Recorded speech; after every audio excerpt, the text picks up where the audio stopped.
Hamstring stretch. Slight bend in the knees when you're ready. Massage your legs as you slowly roll up one vertebrae at a time. Your head is the last to come up. I appreciate you all joining me today. As usual, you rock.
Hello everyone, I'm Natalia Bilbao, and here's what's happening in LA this week.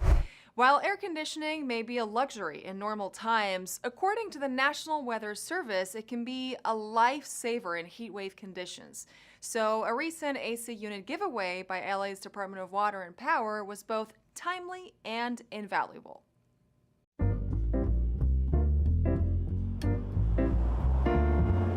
Today we're at the Alicia Broaddus Senior Center here in Pacoima, where I am proudly collaborating with the Department of Water and Power to bring government to the people. Today's a very special day for LADWP. We're providing free air conditioning units to our seniors 60 years or older, especially those that are our low-income seniors that are most vulnerable for the heat that we're experiencing across the world, especially in LA. It's really important for our senior community that are often left so vulnerable, especially during these very intense heat events, without the proper air conditioning units and things that will help them mitigate the heat. We are going around all our districts trying to ensure that our communities get the resources they need to survive the heat, while also enrolling in our programs to support low-income programs, rebates, energy efficiency, anything that we can do to help them with their bills and at the same time with their health. And why are we doing this? This is to ensure that we provide resources for some of our most vulnerable customers to the experience of extreme heat. And we want to make sure that they have the cooling systems necessary to stay safe. With that being said, these are for income qualified customers who are enrolled in our Easy Save program. And for customers who may not be enrolled right now, we have people who are ready to sign them up so they'll be qualified on the spot and to receive an air conditioning system today. In addition to that, customers who are not able to make it today can also apply through our Cool LA rebate program, where we provide a $225 rebate for customers who purchase an air conditioning system on their own. I think in particular for our seniors, it's really difficult to expect them to know which website to go to know what is legitimate or not. I think bringing the information to them directly and all of the resource booths that are here is a far more effective way of getting people connected to the items that they're eligible for. This is a really great opportunity and example of how we're bringing government to the people and how we're making sure that we're connecting our most vulnerable communities with the resources that they're not only eligible for, but they deserve. Please reach at ladwp.com/heatrelief2024. A coat of paint and some new furniture become so much more than a makeover when they affect changes in children's lives. The Healthy Room Project is a community outreach that gives a real lift to a local family.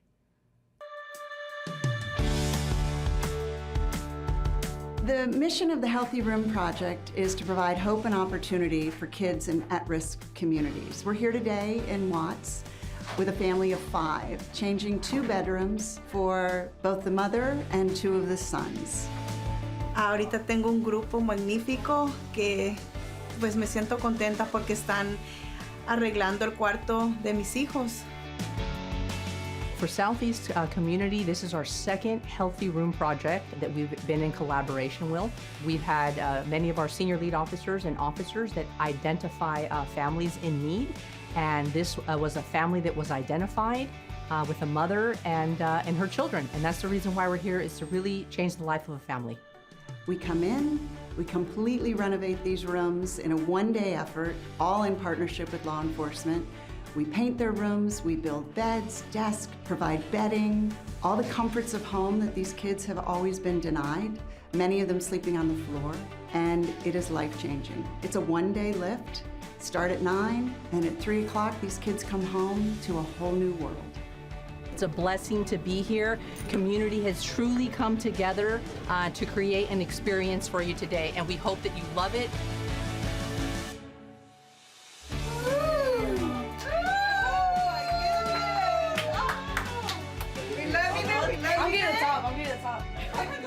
Police officers, when they go into a home and it's not enforcement related, but they see that 3 kids are sleeping on 1 full bed or 1 queen bed, now we can come in under the Healthy Room Project in partnership with the police to now provide a little bit more hope and opportunity for these families, and it's a little bit of officer wellness too. And I think that's a critical piece, is the officer wellness, not enforcement related, providing hope to a family, good day of service. I personally love doing this because it gives, they can do their homework, they have a bed, they have their very own little area that's theirs, and I think that's just really important for them mentally and emotionally, so I'm just really happy to be a part of it. Me siento contenta, me siento feliz de tener un techo donde estamos y tener también esta ayuda y este apoyo de la comunidad, de los policías, para realizar ese sueño para los niños, ¿verdad? De tener su propio cuarto, sus camas, arreglado como a ellos les gusta. Es un equipo maravilloso.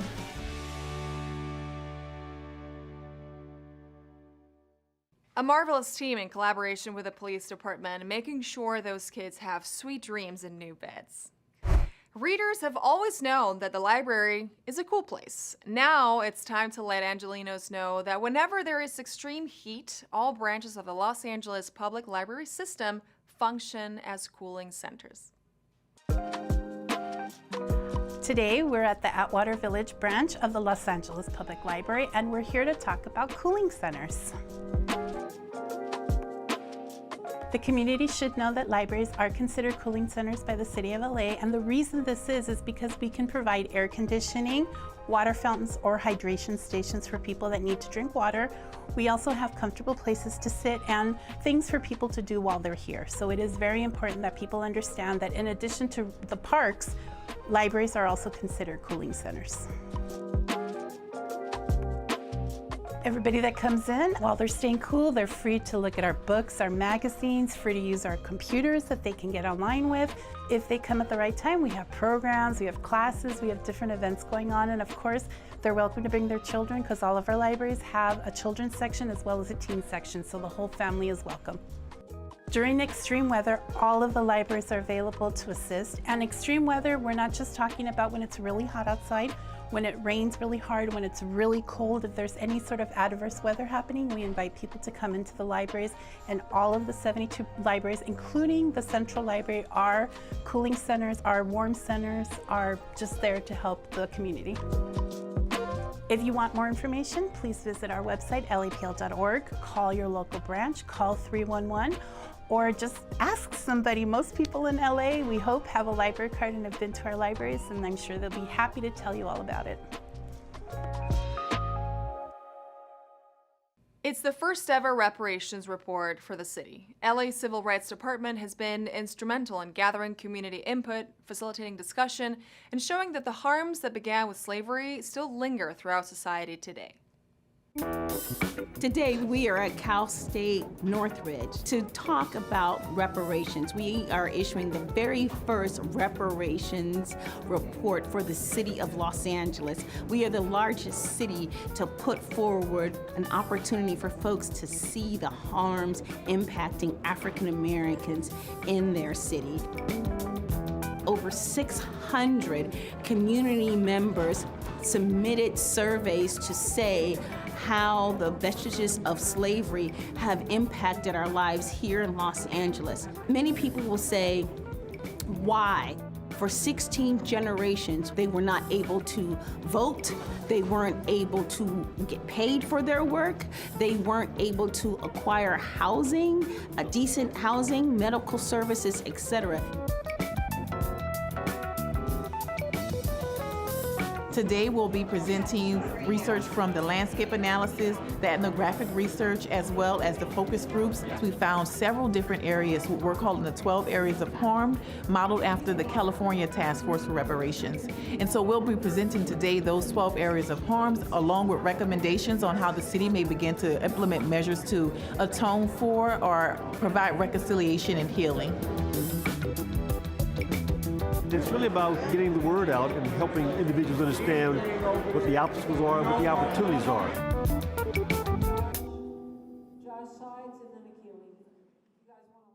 Water is a precious utility, and the Los Angeles Department of Water and Power has a unique program which offers customers free recycled water. That means no more wasting costly drinking water on thirsty plants or gardens. Well, we're here at the LA Zoo parking lot, the north side of the parking lot, and we have a residential recycled water fill station program where we give free recycled water to the citizens of Los Angeles. As long as you have an LADWP customer account, you're eligible to get up to 300 gallons per visit. We're appearing here at the LA Zoo every Friday from 8 a.m. to 2 p.m.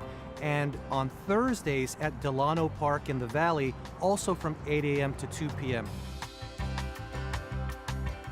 So LADWP has had this program for over 10 years, and it's one of our strategies to help our customers to free recycle water, but it's part of our strategic effort of educating our public about all the things that LADWP does to help conserve water, whether it's recycle water, storm water, conservation efforts. It's all aimed to educate about what we do to try to continue to provide our customers with sustainable access to reliable water supply. So as a customer of DWP ourselves at the Los Angeles Zoo, we actually use this recycled water throughout our grounds, especially in our parking lot. So if you'll notice that there are native plants and native gardens, and they provide shade and it provides habitat for native wildlife, well, we use this exact same water to feed those plants. I would say if you have a garden, come here and use this resource. It's free. You can use this for the veggies that you might have that you eat at home. You can have native plants to support pollinators and conservation of native species, and you don't have to spend money doing it. So it's kind of a win-win, both for people and for wildlife and nature. Y ahora regresaron y pues perfecto para mí porque me gusta tener un buen jardín y me duele usar el agua potable. We want our customers to understand that water scarcity here in Southern California is a big challenge for us. So LADWP is doing our part to invest in the development of sustainable water supplies. Pues deberíamos de hacerlo porque no sabemos cuándo viene una sequía y mientras más conservemos tendremos un mejor futuro.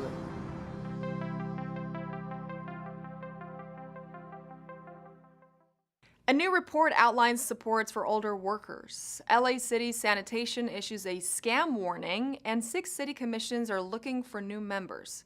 These stories up next on City Beat.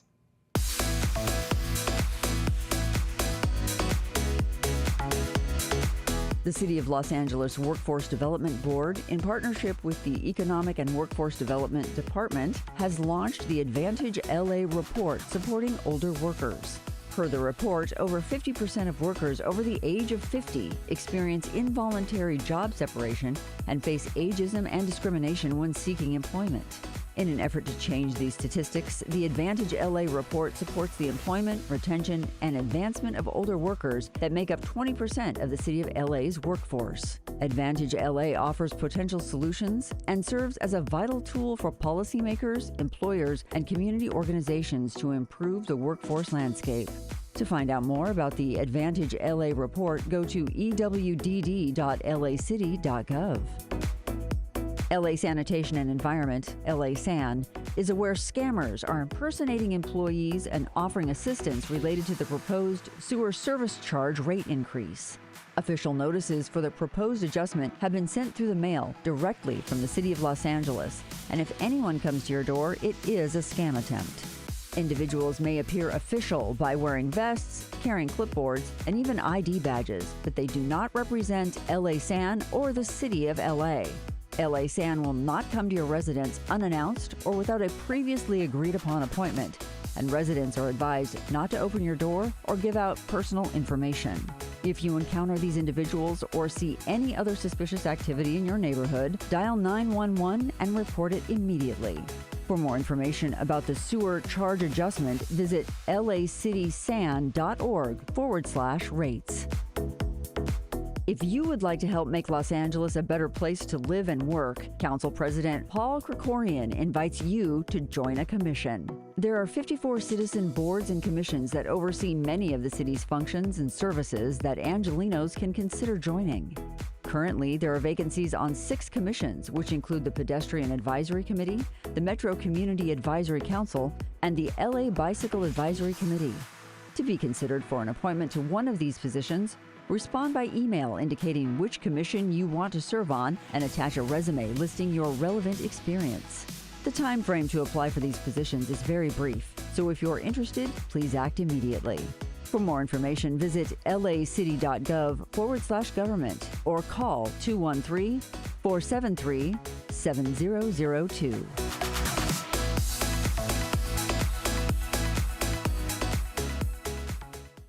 Celebrating the ocean comes naturally in Southern California. At its annual Sea Fair, the Cabrillo Marine Aquarium offered everyone the chance to learn more about the ocean, see the sea creatures up close, and have a whale of a good time.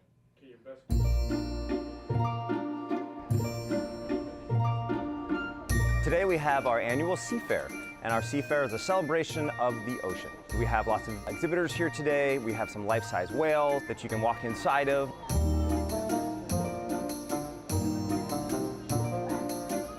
We're an experiential learning site, so we offer lots of opportunities for students to explore and to learn, on their level and also, at their speed. So we have, areas like the Exploration Center and the Aquatic Nursery. They can go into the aquarium and they can observe the animals. It's like very educational, being so close to the sea, being on the coastline, like learning what, is this close to you and what you can really go experience. As soon as you see something and you make a connection to it, you're better able to relate to it and care about it more, which is really important for our oceans and conservation in the future. We also have dogs available for adoption from Harbor Shelter and Carson Shelter.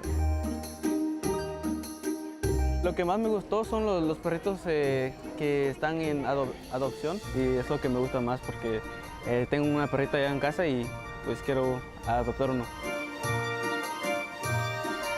The Sea Fair is a great event. There's tons of fun for everyone. You can see anything from animals to technology. So it's really exciting and I think everyone should get down here if they have a chance. From feeding local families to an extensive range of programs, there's no doubting the central role that Mid-Valley YMCA plays in the San Fernando Valley. An investment into the WISE facilities will see it serving the surrounding community for many more years to come.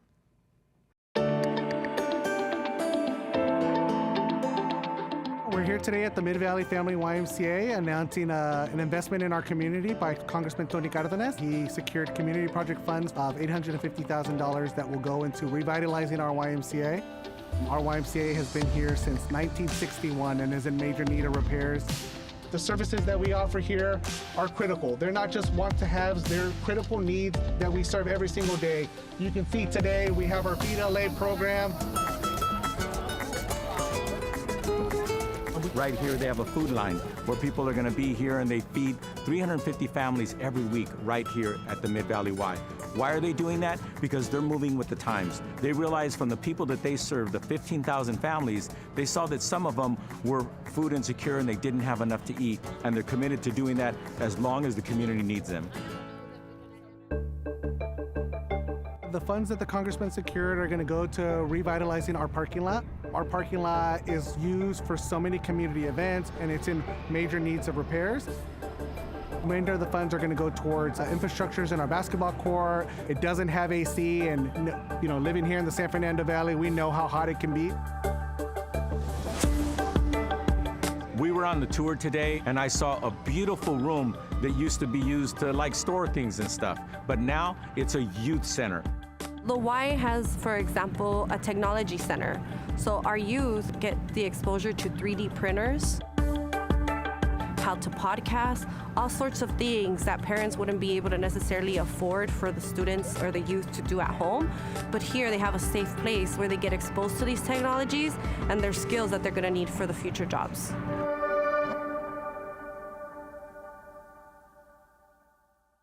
It began as a block party, now it's a fully fledged summer festival celebrating the vibrant culture of South LA's jazz scene.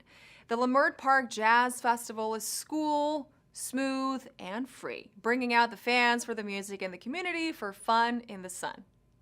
It's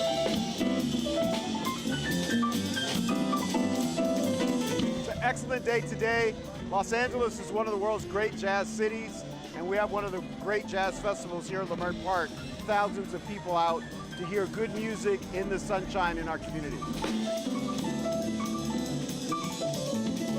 I was here last year and it was so good I had to come back for some more. I think what people bring to an event like this is that they bring a lot of joy, they bring a lot of interest in the music. The Jazz Fest is great.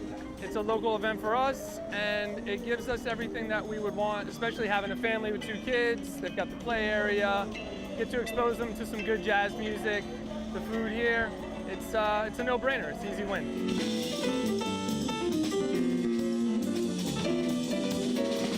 This is the first time that Play LA is actually part of the festival, and we're so excited to be here. It's a great opportunity to really share how we have affordable sports programming at your local parks. And so it's really been a great collaboration with the organizers.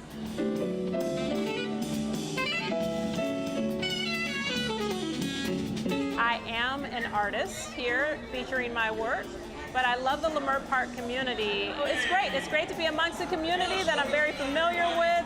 We have great food. We have really good vendors here for clothing, jewelry, you name it. So. This is a great way to meet with the community, have great conversations, understand different cultures. There's all kinds of different foods, and just enjoying each other's company and building that trust and relationship. Today's event is amazing. If you missed it this year, stay tuned. We'll be back next year. Fun in the sun, great jazz music in the heart of Los Angeles.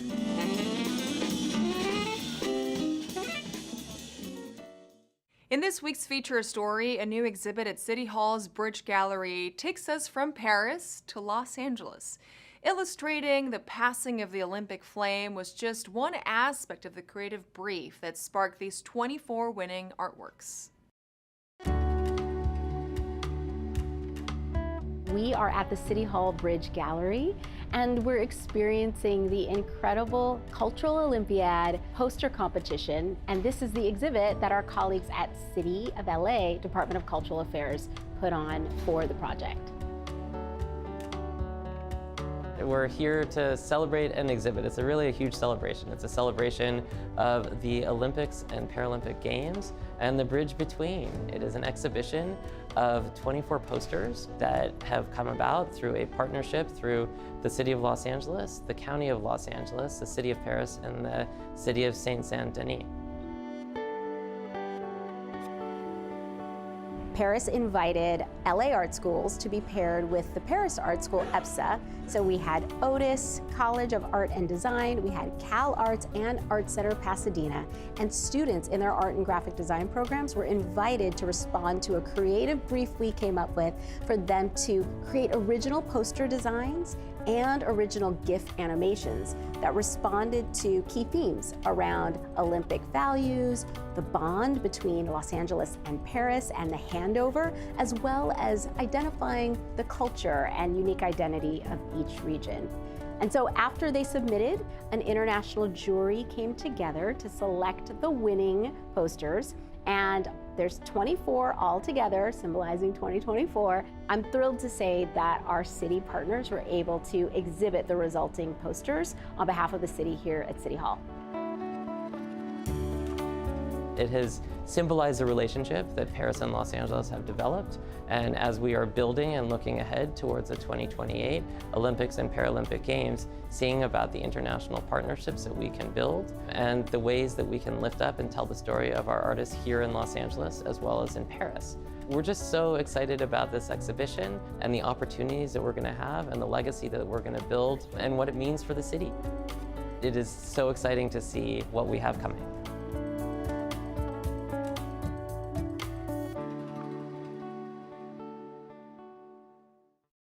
In this week's Things to Do, celebrate Hispanic heritage at a pool party, enjoy jazz on Central Avenue, and honor an International Day of Peace. All this up next on Things to Do.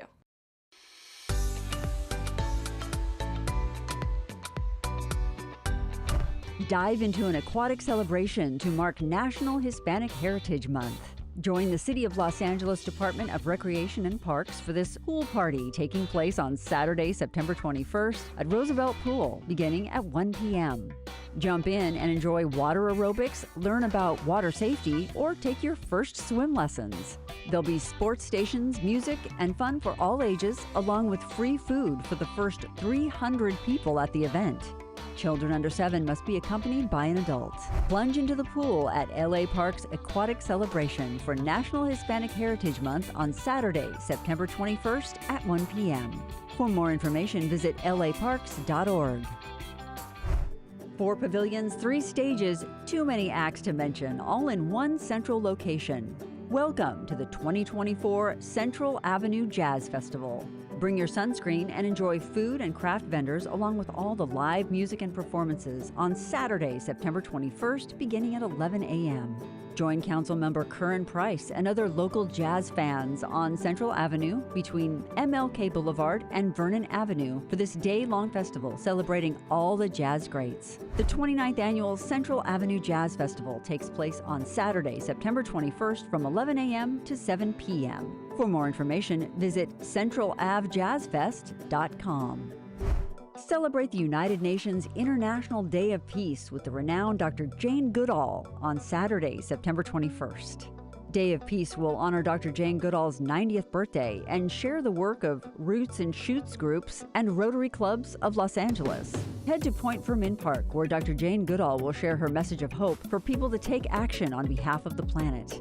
Bring your beach chair, reusable water bottles, and blankets to enjoy the live music, inspirational speakers, and engaging exhibits from local sustainable businesses. Celebrate community at Day of Peace on Saturday, September 21st from 10 a.m. to 4 p.m. For more information, visit peacedayla.org. And that's a look at some things to do. And that's all for this week. I'm Natalia Bilbao, and from all of us here at LA This Week, thank you so much for joining us.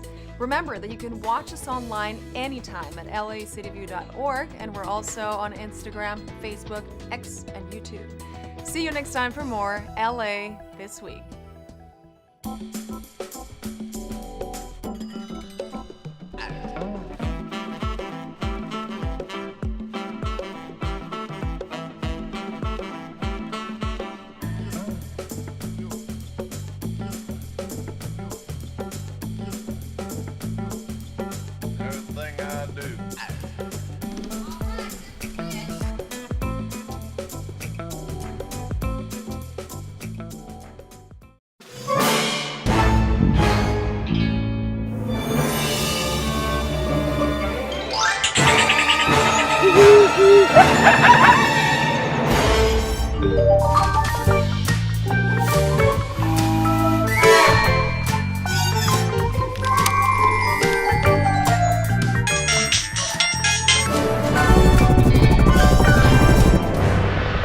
Let's protect our wildlife together. Please, no smoking in Griffith Park. Did you know the average LA resident uses about 89 gallons of water each day? Challenge yourself to conserve. Turning off the faucet when you brush saves up to 10 gallons of water. Taking a 5-minute or less shower saves up to 15 gallons of water. Washing only full loads of laundry saves up to 30 gallons of water. And fixing a running toilet can save up to 50 gallons of water. Keep it in mind all day, every day. It's water conservation the LA way. Planning for emergencies is smart, but does the family emergency plan include pets?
Thank you for having me. And just like everything we do, we want the streets to build the program, and the streets really are the ones that. This was 2007. I was working as a hospitalist, and we also ran a shelter-based clinic. And there was one patient, there's always that sentinel patient, who was very dear to us, and he had an intellectual disability. He was in his 40s, but intellectually was about 8 or 9. And he ended up getting asked to leave.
Good morning, everyone. Good morning and welcome to this meeting of your Los Angeles City Council. Today is Tuesday, September 17th, 2024. I'm Paul Krikorian, President of the City Council, and we are ready to begin today's meeting. If I could ask everyone to please bring your conversations down or take them outside so that we can commence the meeting. Thank you all very much. Public comment will be taken today, both here in the John Ferraro Council chambers and by teleconference. Madam Clerk, can you please call the roll? Yes, sir. Blumenfield, De Leon, Harris, Dawson, Hernandez, Hutt, Krikorian, Lee, McCosker, Padilla, Park, Price, Rahman, Rodriguez, Soto Martinez, Jaroslavsky, 11 members present and quorum, Mr. President. Thank you. First order of business, please. Approval of the minutes of September 13th, 2024. Councilmember Harris Dawson moves. Councilmember McCosker seconds. Next. Commendatory resolutions for approval. Councilmember Hutt moves. Councilmember Lee seconds. Next. Mr. President, today's Tuesday. It's time for the flag salute. Very good. I'd like to ask Councilmember McCosker, would you be good enough to lead us in the flag salute? Yes, of course. Happy new legislative week, everyone. Please rise if you're able. Right hand over your heart. I pledge allegiance to the flag of the United States of America and to the republic for which it stands, one nation, under God, indivisible, with liberty and justice for all. Someday.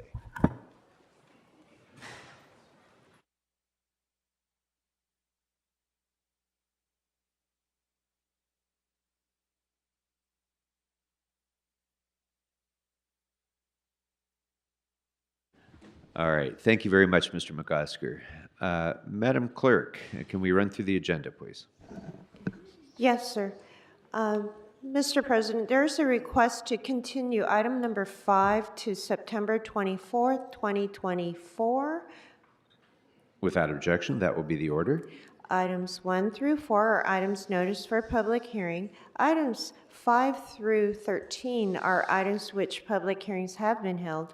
Items 14 through 32 are items which public hearings have not been held. 10 votes are required for consideration. Very good. Thank you. Without objection, members, those items are now before us. Do any members have items that you would like to call special?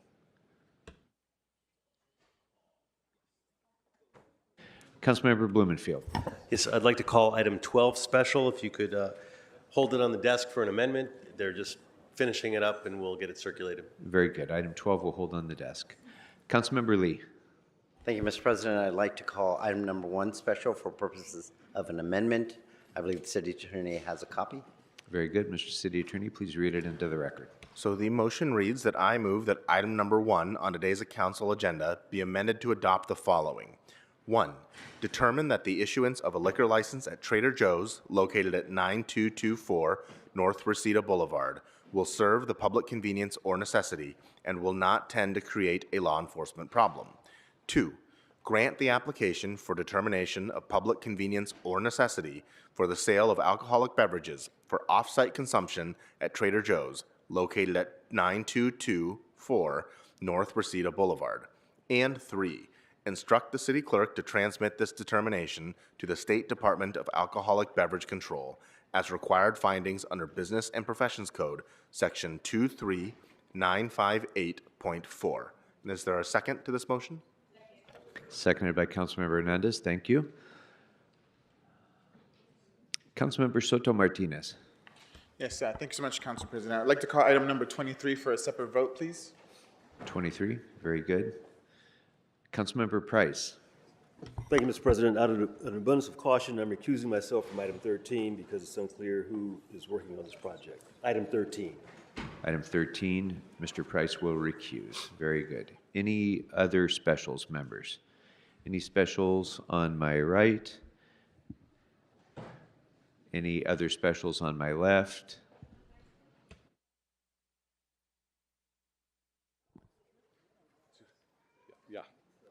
Mr. President, Councilmember De Leon. Item 30 for technical amendments.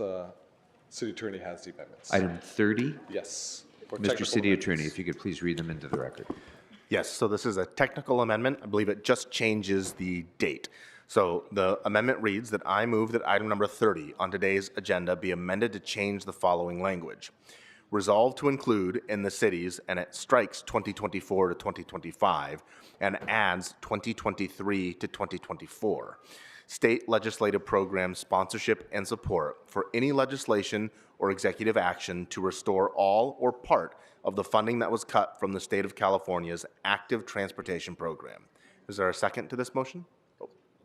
Second. Oh, I'm sorry. Did Councilmember Blumenfield? All right. Any other specials, members? Fair warning, last chance. All right. Seeing none, Madam Clerk, what's available for us to vote on at this point? Mr. President, council may now vote on items 6 through 11, sir. Those items are now before us. I see no members wishing to be heard, so let's open the roll, close the roll, and tabulate the votes.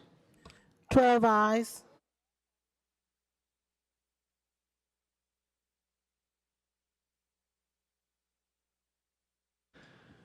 All right. With that, we're ready to begin our presentations for the day. And I'd like to ask Councilmember De Leon, are you prepared to begin your presentation? If you could start us off, please. You have the floor. Mr. Graebner, you've been shouting out even since before the meeting began. I'm going to instruct you now for the one and only time, be silent throughout this meeting and don't disrupt the work of the council.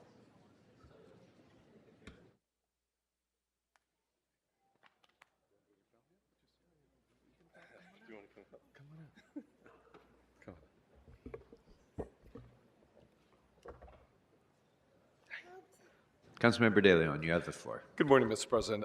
Good morning, colleagues and honored guests. Today we celebrate a shining beacon of our city's rich cultural heritage, La Luz del Día, a beloved institution that's been serving the people of Los Angeles for over 65 years. Now founded back in 1959 by Jack Berber and Pancho Casares, La Luz del Día has been a cornerstone of Olvera Street, El Pueblo, offering authentic comida mexicana michoacana and a warm, welcoming spirit that embodies the heart of Los Angeles. Now, Mr. President, I know that I believe your father or your great-grandfather or grandfather, was also part of El Pueblo, Placita Olvera.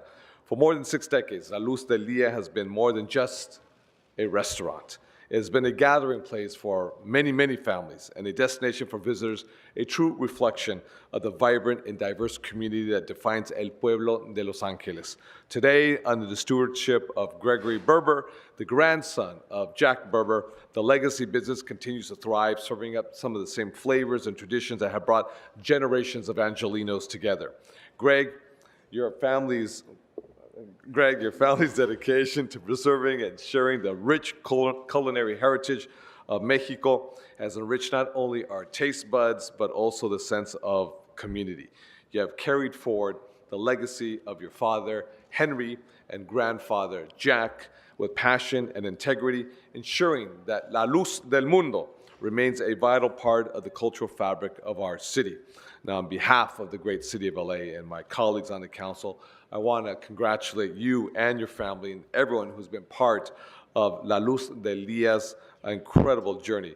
We thank you for your contributions to our community, and we look forward to celebrating the many, many more anniversaries with you. Now, colleagues, as you recall, Placita Olvera and El Pueblo especially took a really, really hard hit during the global pandemic, the coronavirus 19. And it was tough. It was really tough, no doubt about it. Greg and I would have conversations, and collectively as a council, we came together to also, uplift El Pueblo. So I just want to give it up by honoring them for their 65th anniversary. In LA, we don't do tradition well. We discard tradition a lot. We turn it in for the new, always something that's new and shiny. Here, it's apropos that we celebrate and recognize, again, La Luz del Día. And want to bring up Greg here just for a quick minute so he can share a few words. So let's give it up for La Luz del Día, 65th anniversary.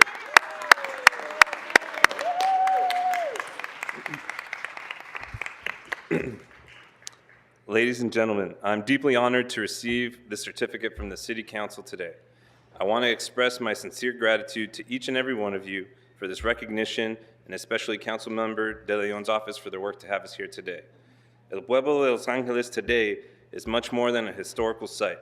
It is a vibrant tapestry of living culture where our heritage is remembered in the rituals of daily life and celebrated through the cultural events that fill our calendar throughout the year. As we celebrate 65 years in the restaurant business at El Pueblo and 83 years of our family's dedication to this community, this recognition not only acknowledges our longstanding commitment, but also our role as stewards of our family's legacy and the preservation of this cherished place. I'd like to extend my heartfelt thanks to the City Council for this prestigious honor. Your recognition celebrates our past achievements and motivates us to continue our work with even greater dedication to maintaining the cultural and historical richness of El Pueblo. Thank you for all your unwavering support and encouragement. Together, we keep our traditions alive and our community thriving. Thank you once again for this incredible honor.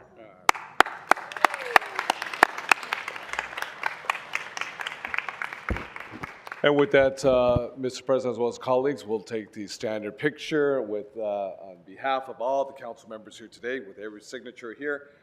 We present this beautiful, beautiful resolution on behalf of all of our colleagues to La Luz del Dia, to Greg Berber. Happy 65th anniversary. Thank you very much, Mr. De Leon. And as you're taking those pictures, I would like to take a moment to recognize Councilmember Rodriguez. Thank you. Thank you, Councilmember De Leon. La Luz is one of my favorite restaurants on the historic street of Placita Olvera. And I will tell you that there's probably no better place in the city when it's cold and rainy out to go get your carnitas tacos and the best champurrado, I think, anywhere in the city. It's, you know, when I used to work from an intern at City Hall 30 years ago to a young staff member, that stroll in the rain from City Hall to Placita Olvera to go just have a great quick bite with the line that's strung out the door. It's one of my favorite traditions when it rains in the city. And so I just want to congratulate you on such a long and celebrated history for being one of the anchor tenants of a very special place in the city's history. Congratulations on all of your success over the years, and thank you for still producing good quality food and an environment where everyone can go and enjoy. Congratulations. All right. Thank you all very much. It's never easy for any business to continue as a family-owned business over the course of decades, generations even. It is a challenge anywhere.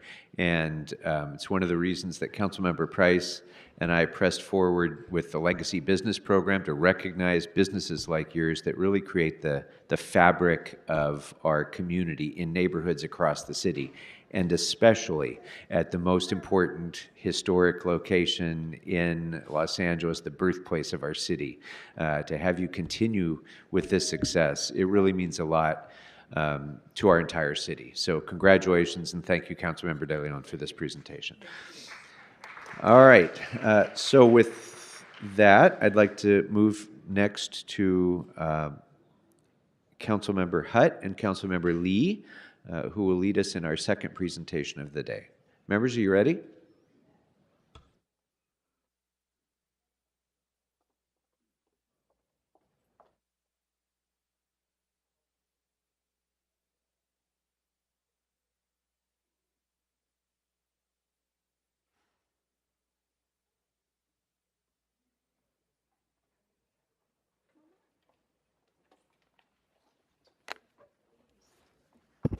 Thank you, Mr. Chair, colleagues. Good morning, everyone. I'm absolutely thrilled to welcome our special guest from the Los Angeles Korean Festival Foundation here to City Council chambers. I want to start off this presentation with a video. IT, can you play our video?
Thank you. Thank you. As you can see, it's an amazing event.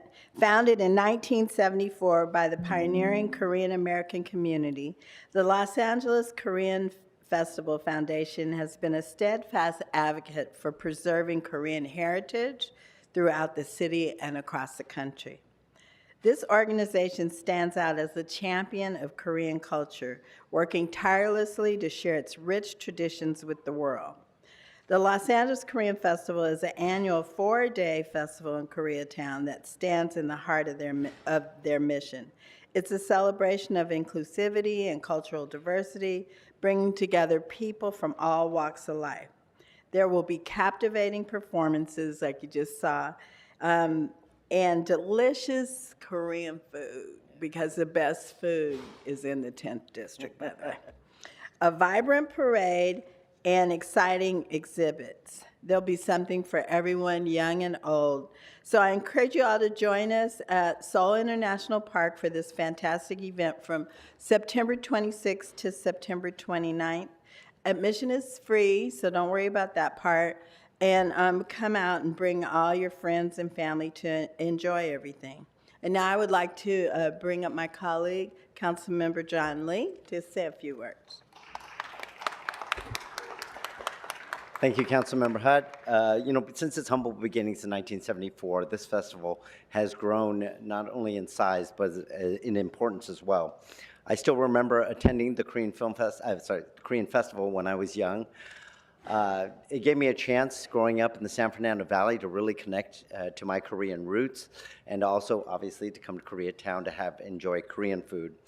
So the LA Korean Festival has become a cherished cultural event for us, allowing the 1 million Koreans that live in Southern California to help them reconnect with their roots. It has also evolved into a comprehensive celebration of Korean culture, passing on our unique heritage and traditions to future generations. The LA Korean Festival serves as a gathering place where not only Koreans, but people of diverse ethnicities can come together. I would like to express my deep gratitude to the LA Korean Festival Foundation for dedicating their time and effort to organizing this festival every year. I hope the Korean Festival continues to be a powerful platform that spreads Korean culture not only to the next generation of Koreans, but to people from all backgrounds and ethnicities that make the city of Los Angeles so great. Thank you, Councilmember. Thank you. Thank you, Councilmember Lee. Now I'd like to bring up Alex Cha, the president of the Los Angeles Korean Festival Foundation. Alex? Thank you, everyone. Hello, Mr. Council President, council members, and fellow Angelenos. My name is Alex Cha. I'm the current Los Angeles Korean Festival Foundation president. We are here to talk about celebration. Nowadays in our society, and especially in the city of LA, we need more celebration. Next week, we are having one of the biggest celebrations in the city of LA. The fire department of Los Angeles has estimated that 300,000 people will attend our festival. This is one of the biggest festivals in the city of LA, and we're having it next week in middle of Los Angeles on Olympic and Normandy. Please come by. It's free food. Tell your constituents. We are here to celebrate the uniqueness of LA as well as Korean culture and Korean pop, Korean food, Korean drama. Everything best that's offered by Korean American in the city of LA. We want to make this world-class, world-renowned, world-famous festival, especially in the city of LA. With the upcoming Olympics and World Cup, I think it's very possible. We have raffles, we have singers from Korea that we hire, And we really want to promote this event for the goodness of City of LA. And after me, you will have a taste of a talent that will show up to our festival to sing for us. Thank you. Now I'd like to bring up Justin Parks, say a few words. Good morning, council members and fellow Angelinos. My name is Justin Park, an R&B artist born and raised here in Los Angeles. I've had the honor of sharing my music around the world, but nothing makes me prouder than performing in my own hometown, a city that has given me so much. Today, I stand before you with immense pride and excitement as I will be headlining the 51st Annual Los Angeles Korean Festival. This festival is not just a celebration of Korean culture, but of the diverse fabric that makes Los Angeles so unique. For over 50 years, the LA Korean Festival has brought together people from all backgrounds, sharing the beauty of Korean traditions, food, music, and arts. It has become a cherished event that fosters unity and understanding between different communities here in Los Angeles. From its rich performances and K-pop contests to its incredible food expos and festival, it embodies the spirit of Los Angeles, vibrant, inclusive, and culturally rich. The opportunity to headline this year's festival is a true honor for me. As an artist from Los Angeles, being part of this historic event means more than just performing. It means representing a community and culture that has shaped who I am today. I am so proud to be part of this city that celebrates diversity and continues to uplift the voices and talents of its residents. Thank you to the Los Angeles Korean Festival Foundation for organizing this wonderful event, and to the City of Los Angeles for always supporting its artists. I look forward to performing and celebrating with all of you guys this year. Thank you, and I have a short 10-second clip of some singing for you guys if you guys would enjoy. This is my song, On the Low. We have 38 million on Spotify and spinning. My name is Justin Park. It's an honor to be here. You need me? No, I got this. The song is called On the Low, and it's been, in recent times, celebrated by Jungkook from BTS. Thank you, guys. Ain't gotta keep it on the low. Play, find me on the top floor. Cause when we start it, we loud, just so they know. Thank you so much, guys.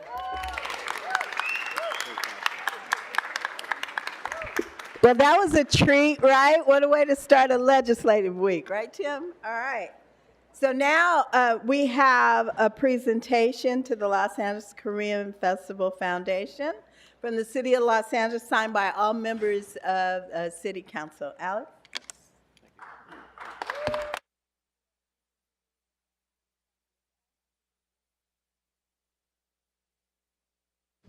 All right. Thank you all very much, and best wishes for another tremendously successful festival. That will bring us next to Councilmember Rodriguez. Are you prepared on your presentation? Very good. So as soon as we've cleared for the photos, you'll have the floor.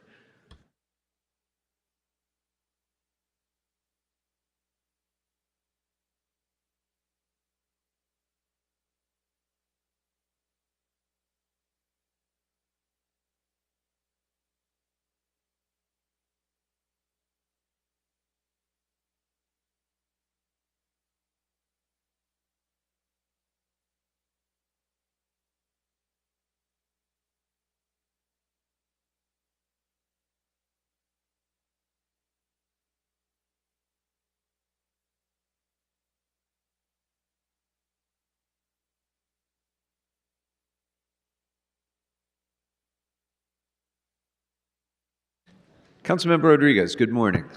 Thank you. Give me 1 second.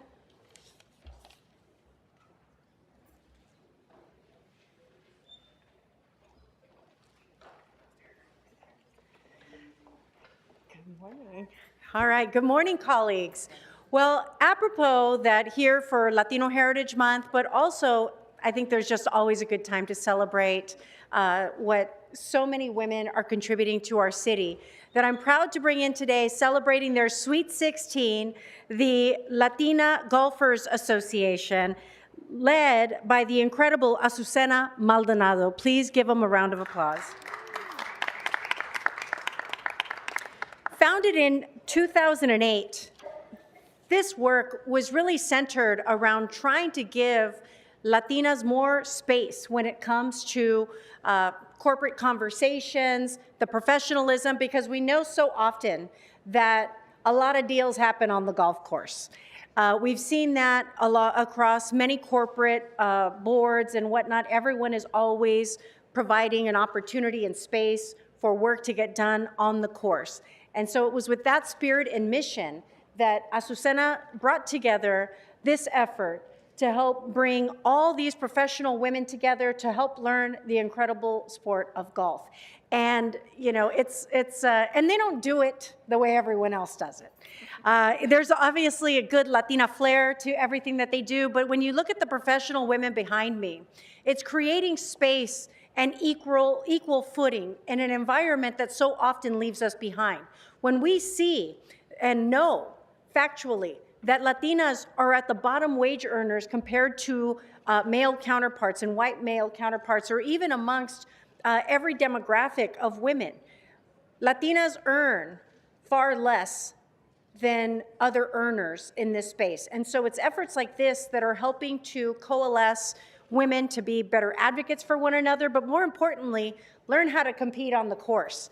And, you know, I want to thank, you know, my dad, when he picked up golf, when he was on the LA City Fire Department, I remember he would take my sister and I just to a little 9-hole, and, you know, to go out and practice. And one of the things that I discovered that I was a natural at was a long and straight drive. And you know, still got to work on the short game. But that was always an empowering thing that for me as a young girl, picking up a club for the first time, knowing that I could compete in that way was very empowering. And I know how important it is for executive women to be able to be in those spaces, to play in spaces where historically we were never included. And that's what this is about. This is about bringing these women in and feeling comfortable and confident in spaces that historically have not welcomed us. But as a result of her leadership and vision, we are now on this 16th year of journey, and there's some familiar faces of some pretty powerful Latinas that I've had the privilege of knowing over the course of my career, and I think that's what's really special and remarkable. This is for Latinas by Latinas. And that's what this is about. This is about lifting each other up and breaking cycles that have historically kept us down. And so with that, I'm really proud to introduce Azucena, who is an incredible visionary, but of course it wouldn't come along, it wouldn't have reached this remarkable history without all of the women that you see behind me and the countless others that have been part of this effort, including members of my staff, who are continuing to help to find their space as a result of programs like this. So at this time, I'd like to invite and welcome Azucena Maldonado.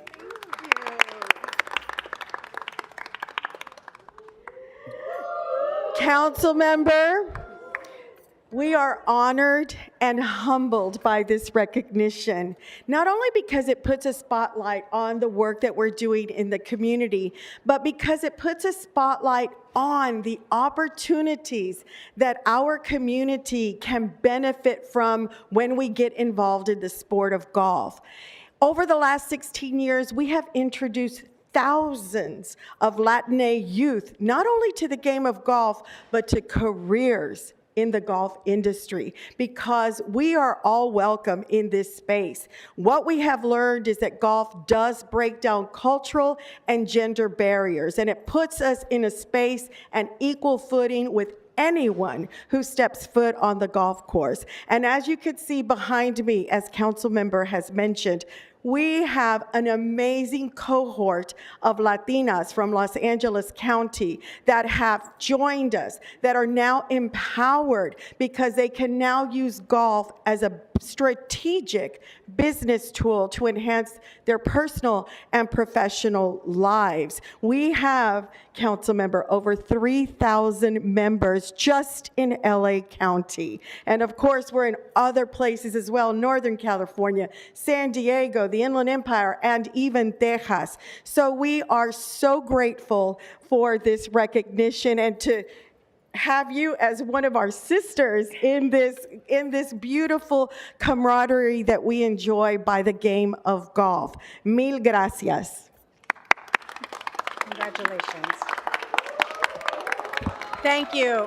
And so, colleagues, Excuse me, to the folks who are here, I'm sorry, there won't be any disruption to this council meeting by shouting out or by making those sorts of sounds, by dancing and distracting attention of the council members. It won't be tolerated, and you'll be removed from the council chambers if you do that. So I'm going to instruct everyone, this is the only warning anyone is going to get. There will be no disruption of this council meeting, period.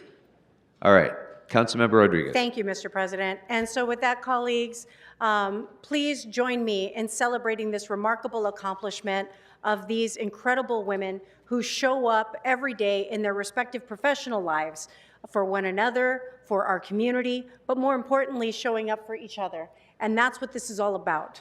And I'm really proud of the work that you've done, and of course, the incredible support from all the women that continue to show up for each other in this space, because this is how we're going to actually change the tide of how Latinas are actually revered in professional spaces.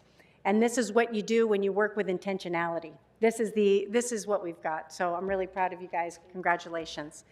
So colleagues. Thank you very much. I'd like to recognize Councilmember McCosker, Sorry, Councilmember McCosker. You were the first to stand, but I'd like to recognize Councilmember Harris Dawson, followed by Councilmember McCosker. Thank you so much.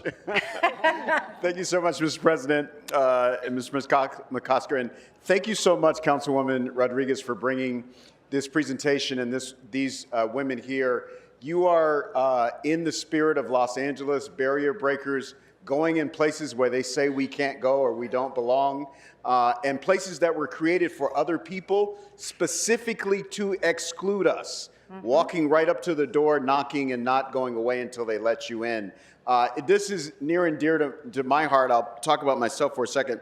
Folks know I went to a historically black college in the South. And one of the things that happens when you're a freshman is they put a golf stick in your hand.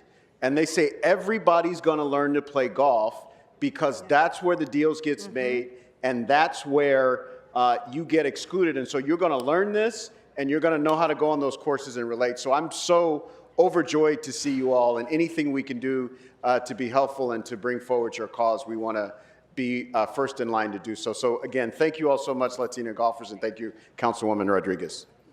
Thank you. Councilmember McCosker, followed by Councilmember Padilla.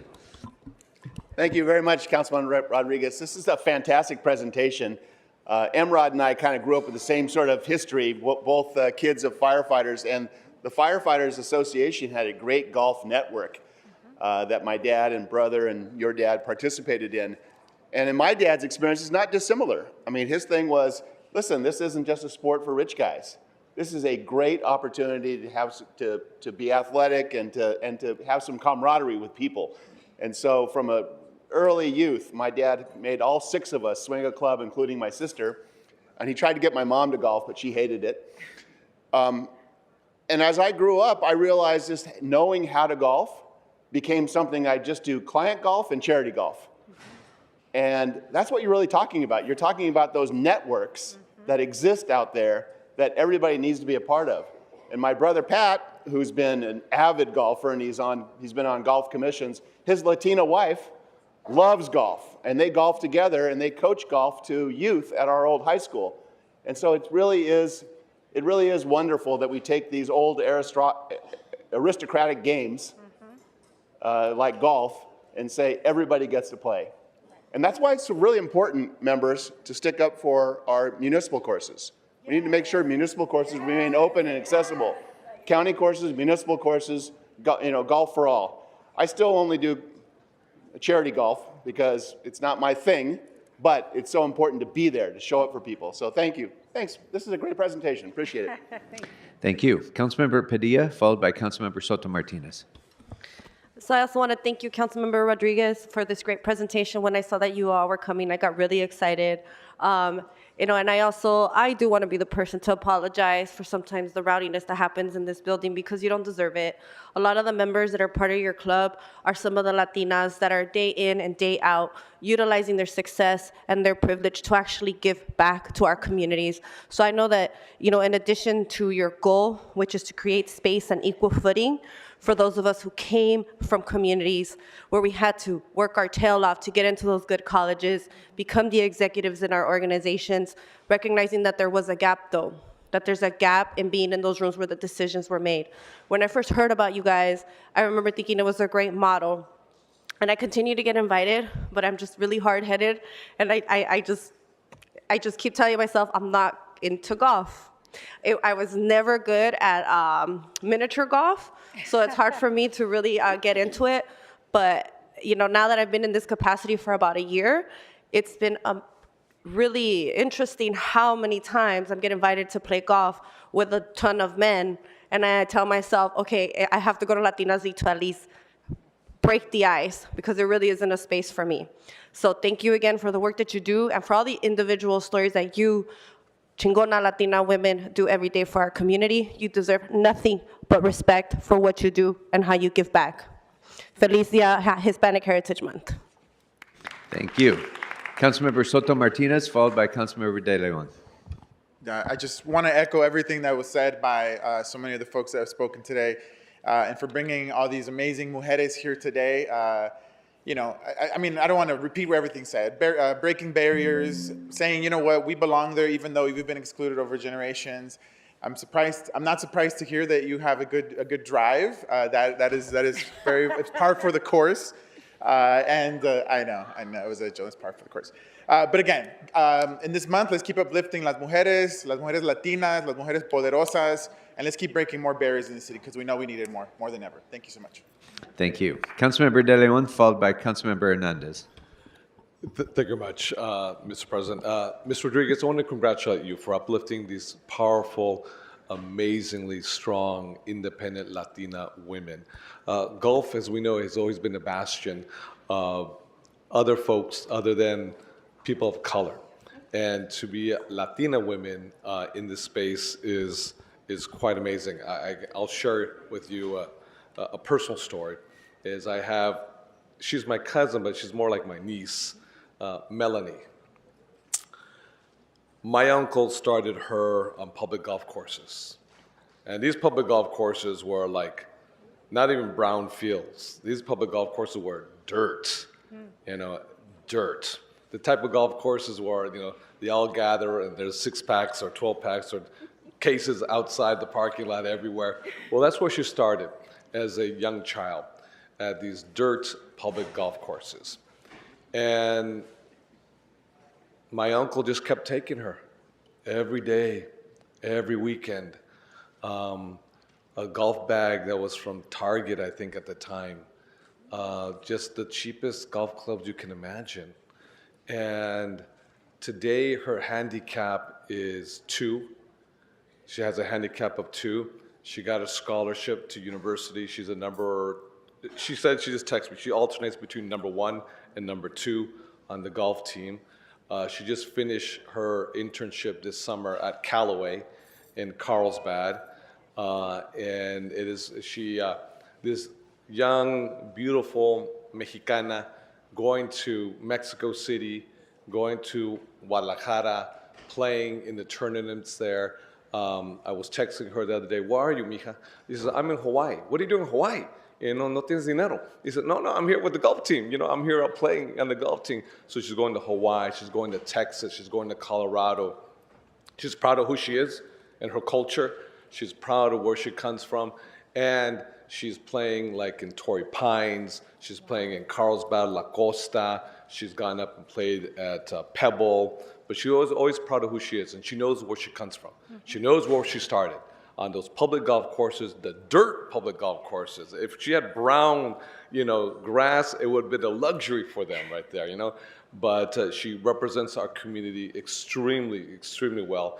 And it is because of young Latina women as of you who are giving these opportunities, Just like the Serena Williams and Venus Williams from Compton, like they came out of nowhere, and it was the father who invested and just their talent and their drive, It is what you're providing. So maybe we'll have more Ochoas, in the future, although she's from Mexico, in the future and what it means for all of us. So just God bless you for what you do. My heart goes to you. Y muchas gracias, and keep on going. Arriba con Latina golfers. Thank you. Councilmember Hernandez. Thank you, Council President. Thank you so much, Councilwoman Rodriguez, for bringing in these phenomenal, strong women. I really appreciate that y'all have created a space where people can see themselves in. Being in this role, there's not many of us that look like us as council members in this city, and even when you look throughout the different cities within this county. So I'm very excited that this group exists so that women all over the city and beyond can think about, like, man, maybe I should be playing golf, you know? Maybe I should dip my toes in trying other things and other experiences that our communities rarely talk about if there's not access. And so y'all are creating access, y'all are creating visibility, and I really appreciate that. So keep on going. Let us know how we can plug in. I think it's exciting to see. And again, thank you, Councilwoman Rodriguez, for uplifting these powerful women. Have a good one. Thank you. I do want to say that we are Muni golfers. Our space is municipal golf courses. They are critical to the success of growing the game of golf in our communities. That's where we start. Sure, some of us may end up, being a member of a private country club, but no, we are Muni golfers. That's where we are. That's where you're going to find us. And council member, we do have a U.S. Mexican-American on the LPGA Tour from Azusa, right here from Southern California, and her name is Lisette Salas, and we welcome all the junior golfers. Thank you very much. Councilmember Rodriguez to close. Thank you, colleagues, for helping me celebrate these remarkable women and their example in leadership, for breaking down those barriers, for giving us space in areas that have historically kept us out. You can keep us out and keep us down for so long, but we're showing everybody each and every day we're going to shift it, and it's going to be through pushing our way through. When everyone tries to hold us down, we're going to come back. So congratulations on 16 remarkable years. Sweet 16, congratulations. Thank you, Councilmember. All right. Thank you all very much for being with us. All right. Madam Clerk, I think we can go next to item 12, which was held on the desk for an amendment by Councilmember Blumenfield. Mr. City Attorney, do you have that amendment to read into the record now?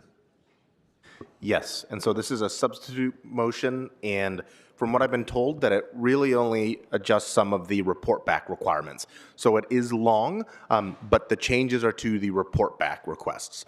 So the motion reads that I move that the council adopt the following recommendations. 1, instruct the Chief Legislative Analyst, CLA, to report to council with the following.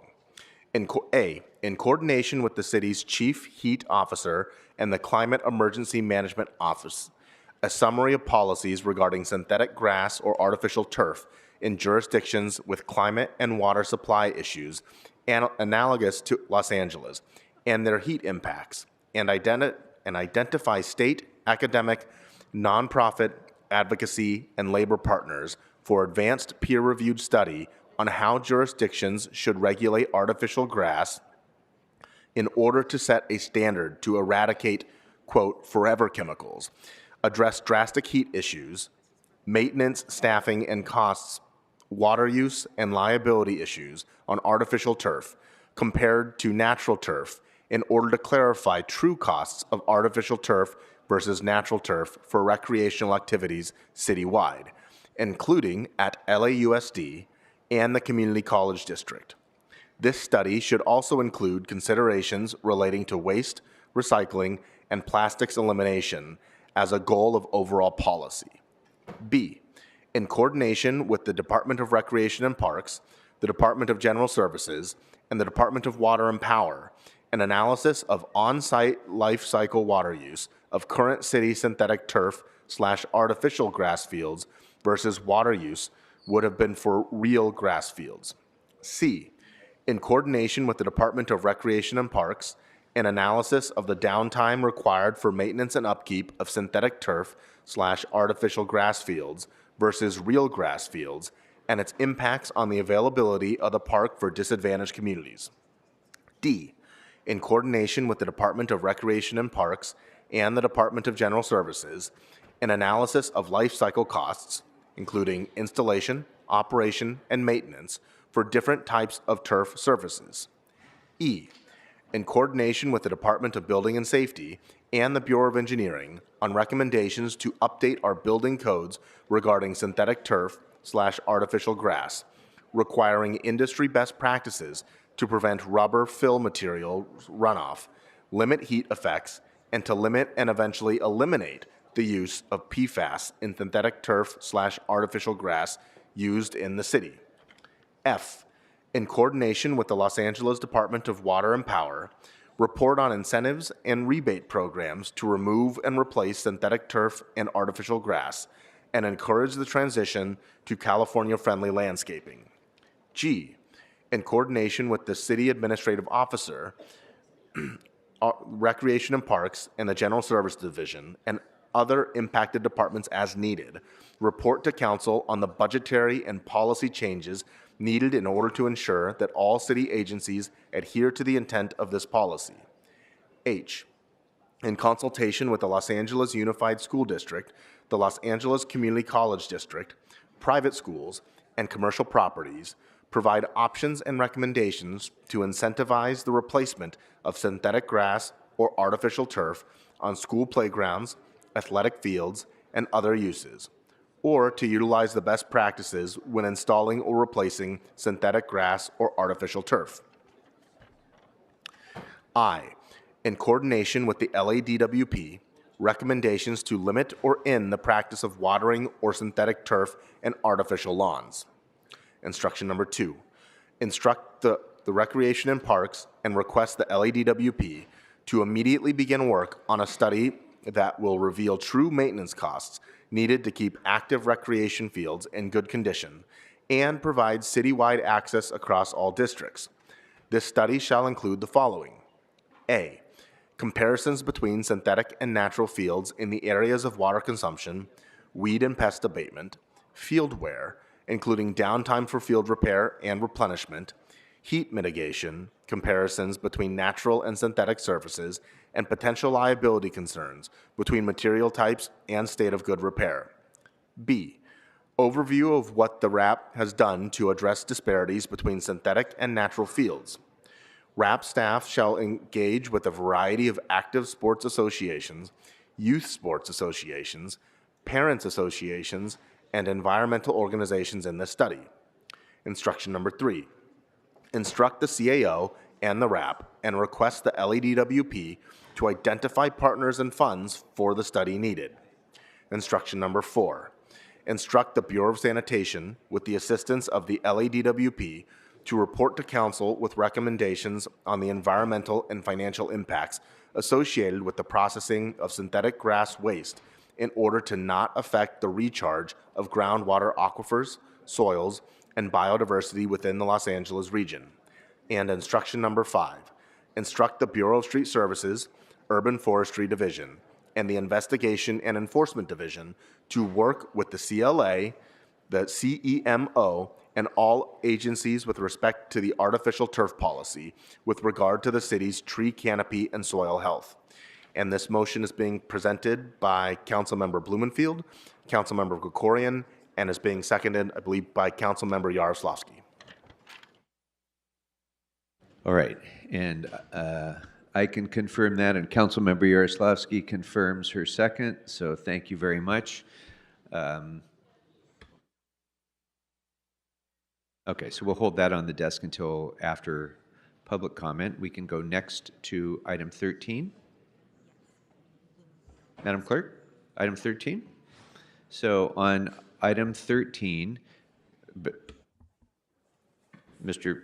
Blumenfield, if you could hold just one moment. Mr. Price, you were recusing on item 13, so I'd like to ask if you could please exit and be taken off the roll.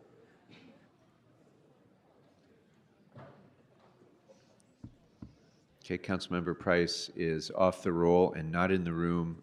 I'd like to recognize Councilmember Blumenfield. Just, I'd like to move the BFI report on this item. Second. Since public hearing was satisfied, the council may now vote on 13 now, sir.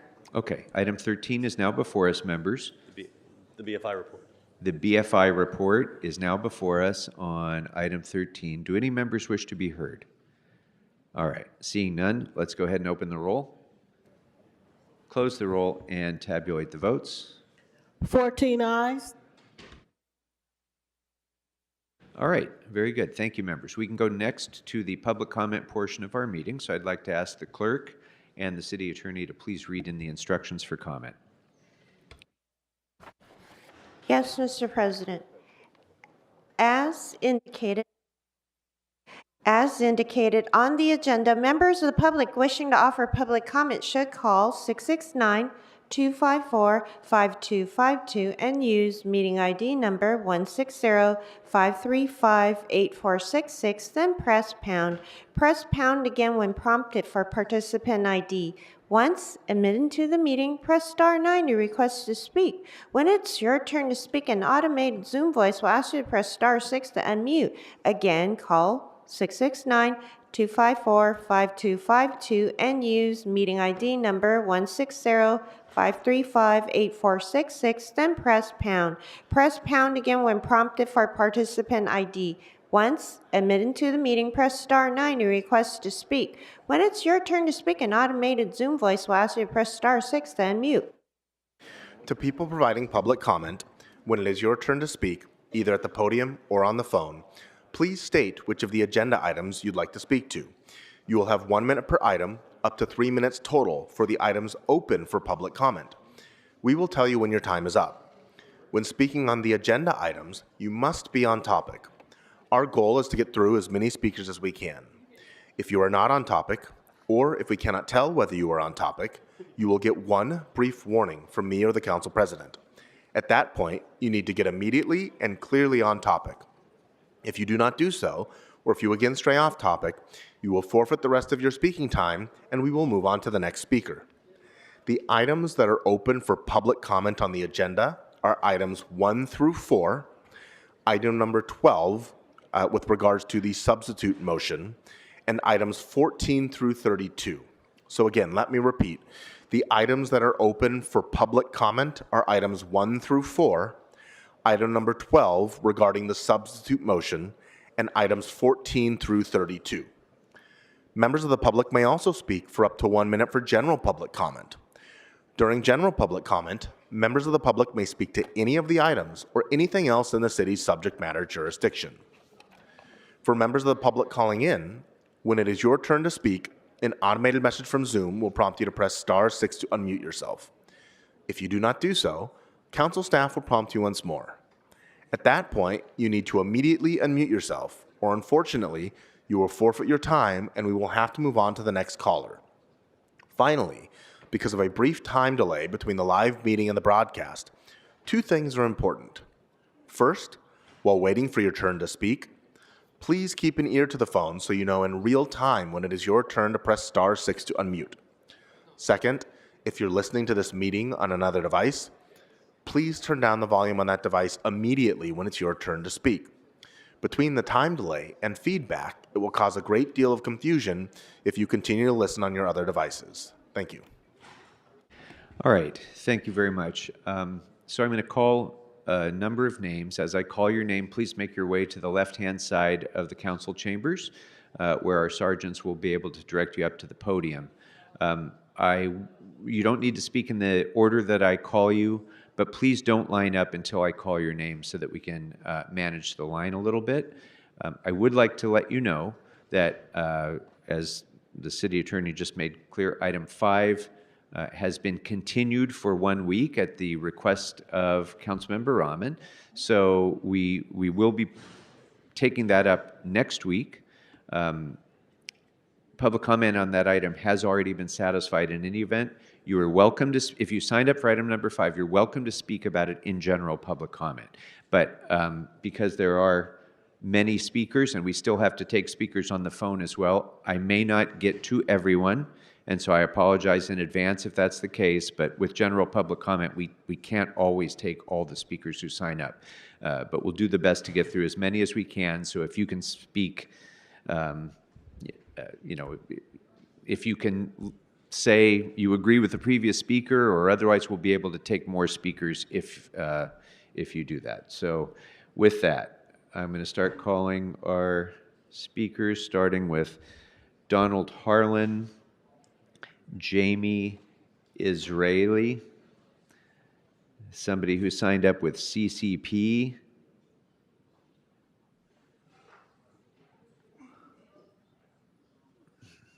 Sorry, one second. Tiffany Henyard, Rob Kwan, Alonso Landeros, Ana Martinez, Ana Chan, Carlos Gonzalez, Carmen Ortiz,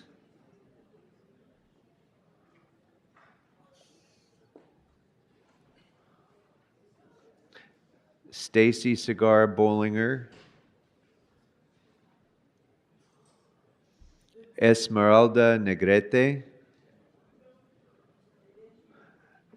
Georgina Serrano, Lisa Hart, Natalie Friedberg, Ogui Toscano, Terry Saucier, Tommy Pikes III, Vidal Rivas. Okay, that's a good start. All right, first speaker, please.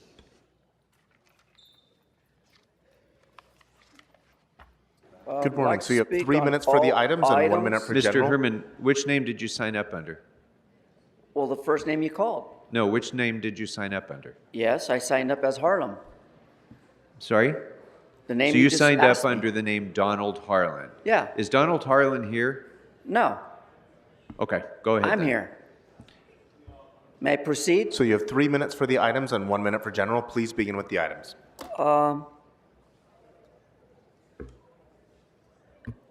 Alcohol is good for you people. It helps reduce inflammation to the mind when you're going through mental health crises. It's actually a de-escalating method when you're dealing with the fucking police. And every Trader Joe's should sell alcohol because I shop at Trader Joe's because Trader Joe's is part of my community because I'm a white nigger too. And the one located at 9224th North Reseda Boulevard is a good place to get fucked up. So when any one of you white motherfuckers or a wetback like me want to show up to Reseda, I'll buy you a 40 with Kevin DeLeon and we'll drink to that. Then, regarding the conviction of these apprehensions of people getting killed, well, don't be a snitch. Don't ever be a snitch because the police will not protect you. The DA won't protect you if you're a snitch. The FBI might protect you. As you heard, Donald Trump was going to be assassinated for the second time by a Democrat. So I'm not a snitch because as John Walsh, Hollywood Highland would say, snitches get stitches, and for $50, no motherfucker's gonna snitch on anyone. I want that to increase to at least $1 million so I can get the fuck out of Los Angeles and get the fuck out of this bullshit of identifications for conviction of people's death because California is a shithole to live, a shit place run by this itty-bitty, tiny Okay, strip. so you're on general public comment now? I'm on 22, and 23 talks about You're off conviction. topic. Speak to the topics. Okay, so let's go to sleeping or storing and using your property. Don't let me down. Don't let me down. Against sitting and lying and sleeping or storing. when monitoring my personal property. I'm not trying to obstruct the public right of way. You can go to general public comment now. Now, you see, folks, you see what they do to America? They use David O. Carter. Mr. Herman, this is your opportunity to speak to I this body, have not the general floor. public. I'm on non-general fucking public Yes, comment. and that's fine, but you I'm need to address addressing this the body. public. We the people. So if you're going to address the public, no, that is you not hold on my topic. time because I'm addressing we the fucking people. This is our house, right? No, this is not your opportunity to speak to the people. It's your opportunity to speak to the council. Mr. Otherwise, you'll Carter, sit down. The federal judge told Steve Soboroff, a developer, a one-time park commissioner, to fuck off and put up housing for the homeless. For veterans. Are you a vet? Are you a fucking vet, you shriveled up piece of shit Armenian? Tell me now.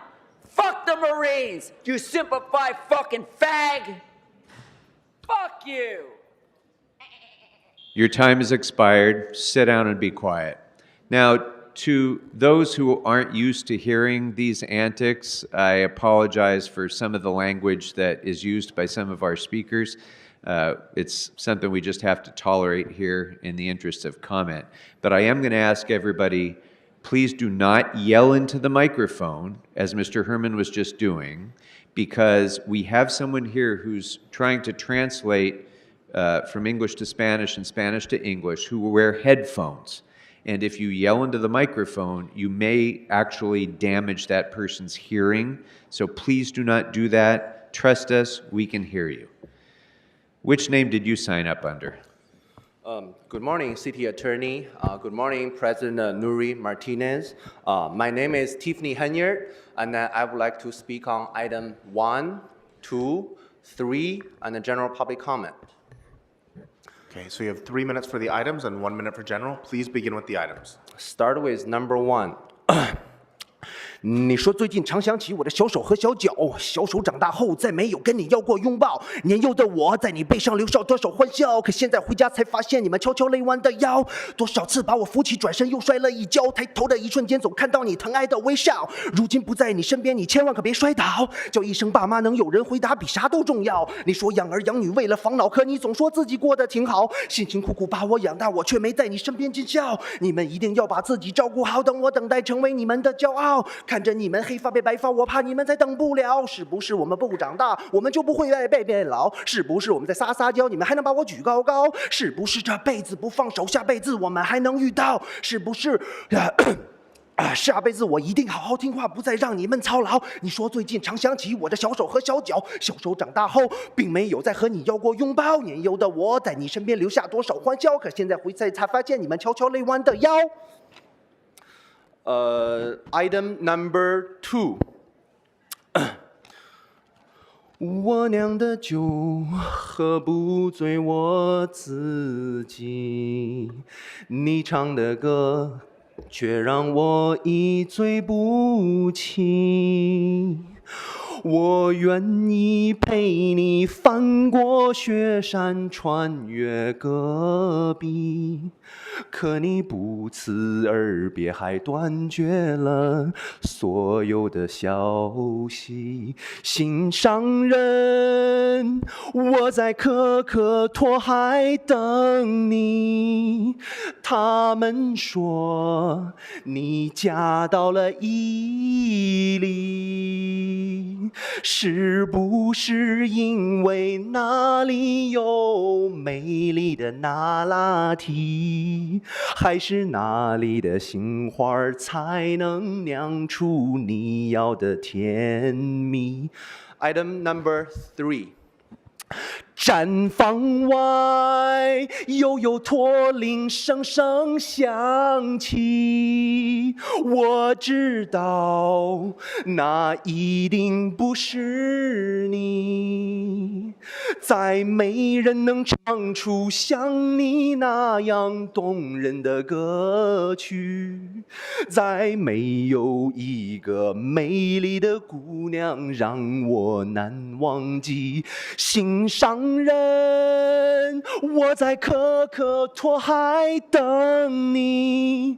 他们说你嫁到了伊犁，是不是因为那里有美丽的那拉提，还是那里的杏花儿General public comment. General public comment. Mr. City Attorney, I would like to call a ceasefire in the City Hall, in this council chamber.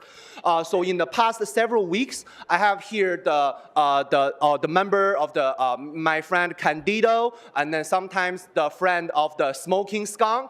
They were fighting for each other, so I would like to calling a ceasefire.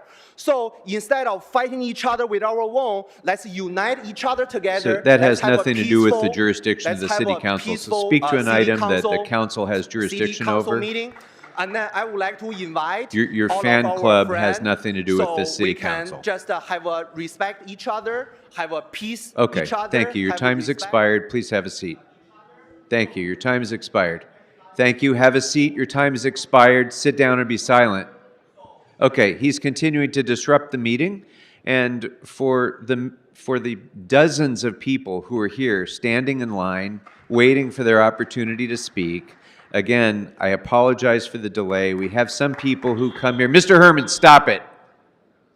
We have some people who come here every single meeting simply to waste time and delay the work of the council. So I apologize for those who have to wait their turn to speak about actual work of the actual council. So I apologize. Sir, go right ahead. Hello, everyone. My name is Carlos Gonzalez. I'm a community organizer with SAGE. I live in Council District Number 9, and I'm here to push that the current Tahoe is weak and unenforceable. Furthermore, the tenant anti-harassment ordinance must include provisions such as ensuring landlords are fined when they are found in violation of ordinance, instituting triple damages when landlords willfully engage in harassment, and it must include remedies for tenants such as emotional damages. Without consequences for harassment, landlords will continue to ignore Tahoe. So we need Tahoe 2.0. Thank you. Thank you. Next speaker, please. Good morning. Which items would you like to speak My to? name is Ana Martinez. I am a Chirla member and I live in Council District Number 13. I am urging all council members to vote yes and pass Tahoe as amended by the Housing and Homeless Committee. The current Tahoe is what an enforceable future housing and homeless committee. Future, the tenant anti-harassment ordinance must include key provisions such as, number 1, ensuring landlords are fined when they are found in violation of the ordinance. Number 2, instituting triple damage when landlord will fully engage in harassment. 3, and must include remedies for tenants such emotional damage. Imagine Miss Rodriguez is not here. Maybe she's hiding Speaker, your from time us. has expired. Thank you very much. Thank you. I'm sorry your time has expired. Next speaker, please. Next speaker, please. I'm sorry, we have other people waiting in line and your time has expired. Next speaker, please. Good morning. If you could please remind us of the name you signed up under and the items you'd like to speak to. Sí, hola, buenos días. Hola, mi nombre es Alonso Landeros y estoy comentario sobre el número 5 en la agenda y comentario público general. Good morning. My name is Alonso Ganderos, and I want to talk about the item number 5 from the agenda, and also to do a public comment. I am an ACE member in CD9. I filed my Tahoe complaints in April. LAHD didn't investigate. So the landlord escalated and ended up attacking me with a machete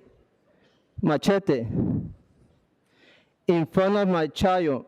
This first thing that CD9 did was to provide me and my son a psychologist.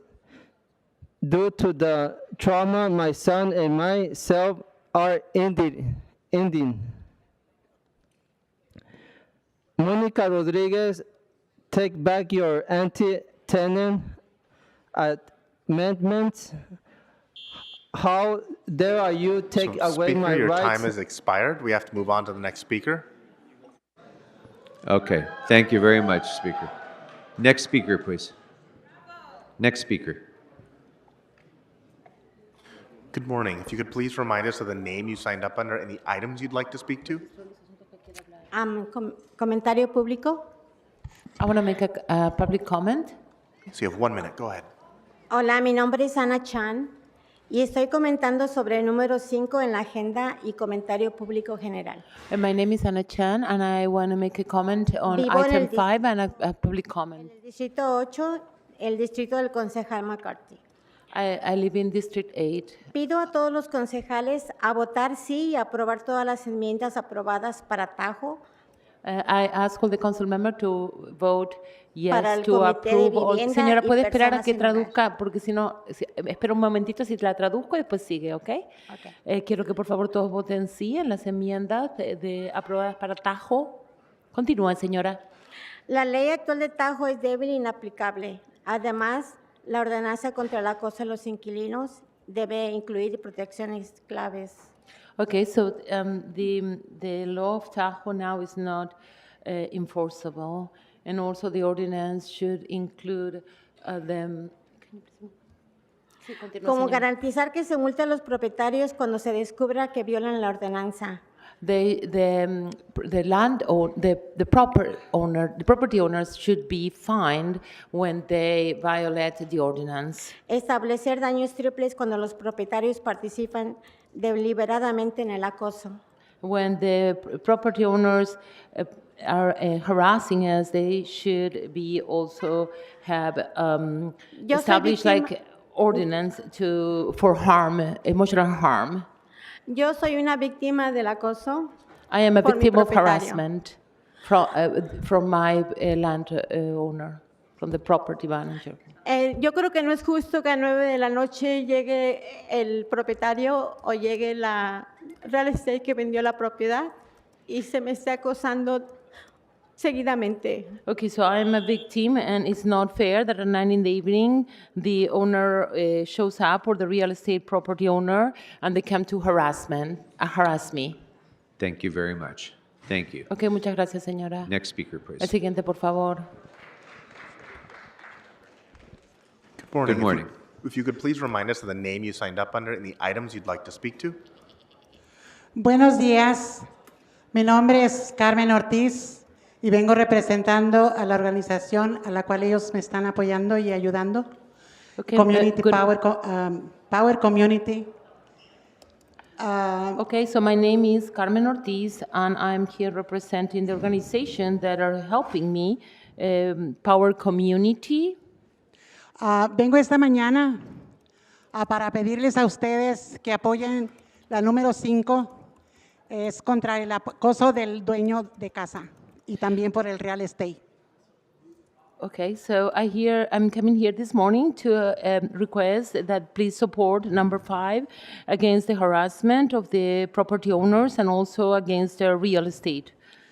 Mi problema es que yo soy una persona incapacitada y me han pedido mi casa. El caso mío es estresante porque me ha puesto ya en una situación. Okay, so my problem is that I am disabled and they ask for my house. This is very stressing. They put me in such situation. A pesar de mi problema físico que tengo, todavía me ha estado poniendo enferma el estrés, el insomnio, la alta presión y muchas cosas más por esta situación del acoso de la dueña de la casa y el real estate. So even though I have this physical problem, they're putting me under so much stress that I'm having insomnia and high blood pressure and a lot of stress and many other things due to the harassment of the property owners. Les pido, por favor, que apoyen la ley Tahoe número 5. Gracias. So that's why I'm requesting, please support Tahoe Law number 5. Thank you very much. Next speaker. Muchas gracias, señora. Good morning. Which items would you like to speak to? Morning, Grote. I'd like to speak on 28, 29, 12, and general public comment. Okay, so you have 3 minutes for the items and 1 minute for general. Please begin with the items. Item 12 is on turf removal, and I just want to oppose the amendment. I didn't hear it all, but it just sounded a little bit waffly, and I do think this whole turf removal conversation is interesting, because where were we a decade ago? 10 years ago, Mayor Eric Garcetti was speaking to the people at the State of the City and saying, Turf Terminators is leading our city, as that company went on to rip off a bunch of LA residents, fueled by rebates that our government was giving out to install artificial turfs. So it's just very interesting where we are a decade later. For items 28 and 29, here to speak in support of Mona Field to the Charter Reform Commission.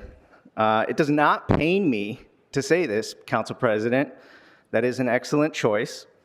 This is somebody that has served in electoral politics as a district trustee for the community college, an advocate for good governance, including during the last charter reform process 25 years ago, has strong ties to labor, and that includes serving as the VP of the California Federation of Teachers.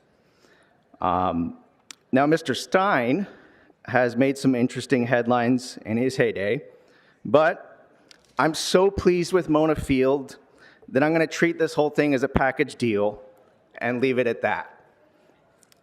And I also just want to note for all of you, each of these council members is getting paid $1 million in their term to serve the people. So when you come up here to speak, expect them to pay a little bit of attention.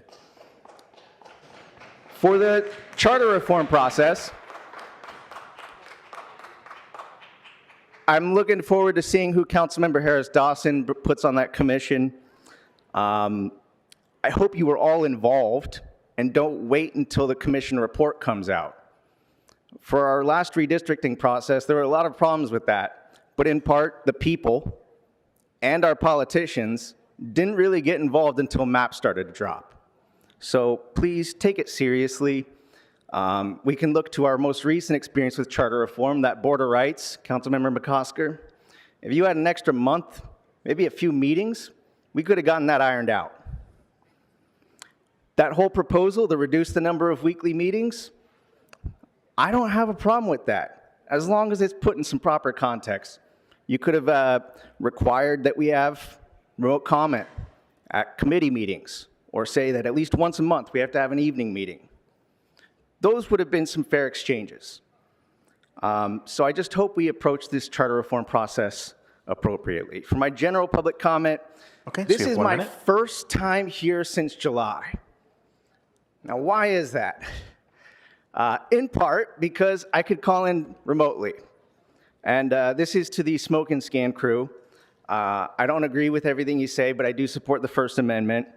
But I do have to note that it is an abuse of our system to call in repeatedly through a bunch of numbers. I don't really care about their time, but just understand that we have remote comment out of their own graciousness. And we shouldn't take that for granted, because they can get rid of that thing, and then Jason is going to have to drag himself down to City Hall to talk about Figueroa. And he's going to feel a whole lot weirder being that perverted in person. So if we want to have remote public comment, let's treat it with some respect. Thank you. Mr. Kwan, thank you very much. Next speaker, please. Good morning. If you could please remind us of the name you signed up under and the items you'd like to speak to. Hi, my name is Lisa Hart. I'd like to speak on general public comment and item 12. Okay, so you have 1 minute for the item and 1 minute for general. Please begin with the item. Go ahead. With the item? Yes, please. Okay. I'm with the Los Angeles Neighborhood Council Sustainability Alliance. My nibbling, Ellie, grew up playing soccer, often on artificial turf in Portland, Oregon. They report that turf was really hard, that turf burns when they fell, and the burns were really bad. They said you couldn't stand when it was hot. You couldn't stand still. It was like holding a hot potato. They could feel the heat radiating off the field. Ellie said their feet would get burning hot, and they would feel like their feet were melting. Players would spray the soles of their shoes with water during tournaments. And there were days when they couldn't play at all because it was too hot and there were not enough grass fields. This was in Portland, not LA. At some point, you have to ask, what are we doing? And Ellie didn't know about PFAS or the microplastics bioaccumulating in their body, General public comment? or getting in their drinking water, or killing the biome beneath them, or off-gassing greenhouse gases. But they don't play soccer anymore. And I really want to thank Councilmember Blumenfield and especially David Giron for their hard work on this. And President Krikorian, we'd still really, really, really love to meet with you and have a conversation with your office about this. Next, I'd love to talk about the Tahoe 2.0. I'm so grateful to everybody here in the room who is asking for 2.0. I am a very beleaguered, very harassed tenant. When the Tahoe 1.0 came out, I thought this is going to be the reprieve and the relief I need. We haven't gotten it, so let's get the 2.0 for all of us, please. Thank you. Thank you very much. Next speaker, please.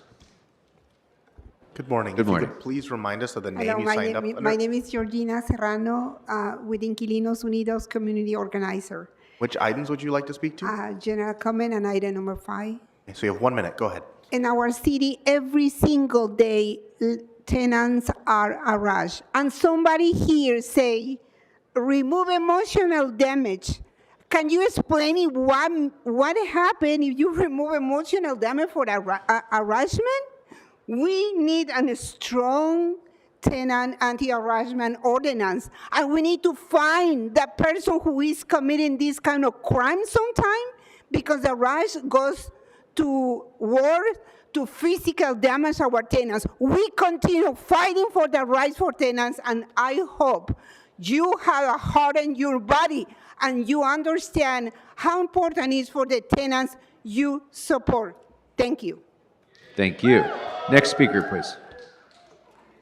Good morning. If you could please remind us of the name you signed up under and the items you'd like to speak to. Yes, Terry Saucier, Chair, SoCal Stop Artificial Turf Task Force. I'd like to speak on item 12 and general public comment. Okay, so you have 1 minute for the item and 1 minute for general public comment. Please begin with the item. We have 46 organizations joining us today and calling for a ban on all new installations of artificial turf. That said, I would like to thank Councilman Blumenfield and his team for authoring this motion. It is a logical first step to make informed decisions on a product that's cropping up in our homes, schools, and parks. We need to understand the real costs of using artificial turf, not only financially, but on our health and the environment. Artificial turf companies make many false claims. We know this because science and real-world experience shows us. Artificial turf does not live up to its promises. It's toxic, containing hazardous chemicals like PFAS and microplastics. Children and athletes who play are at increased risk, and because PFAS, forever chemicals, bioaccumulate, it's especially harmful to children. It pollutes our air, water, and soil. Runoff from artificial turf contaminates drinking waters, rivers, and oceans with microplastics and PFAS. We're finding PFAS in local wells. And the EP reports there's no safe amount of PFAS in drinking water. Studies also show 15% of microplastics in our waterways are from artificial turf. It also gets too hot. It can be 80 degrees hotter than the temperatures, General reaching public comment? 180 or more, leading to increased injuries. Last week at Whitsett Park, on a 112-degree day, the blacktop was 165 degrees.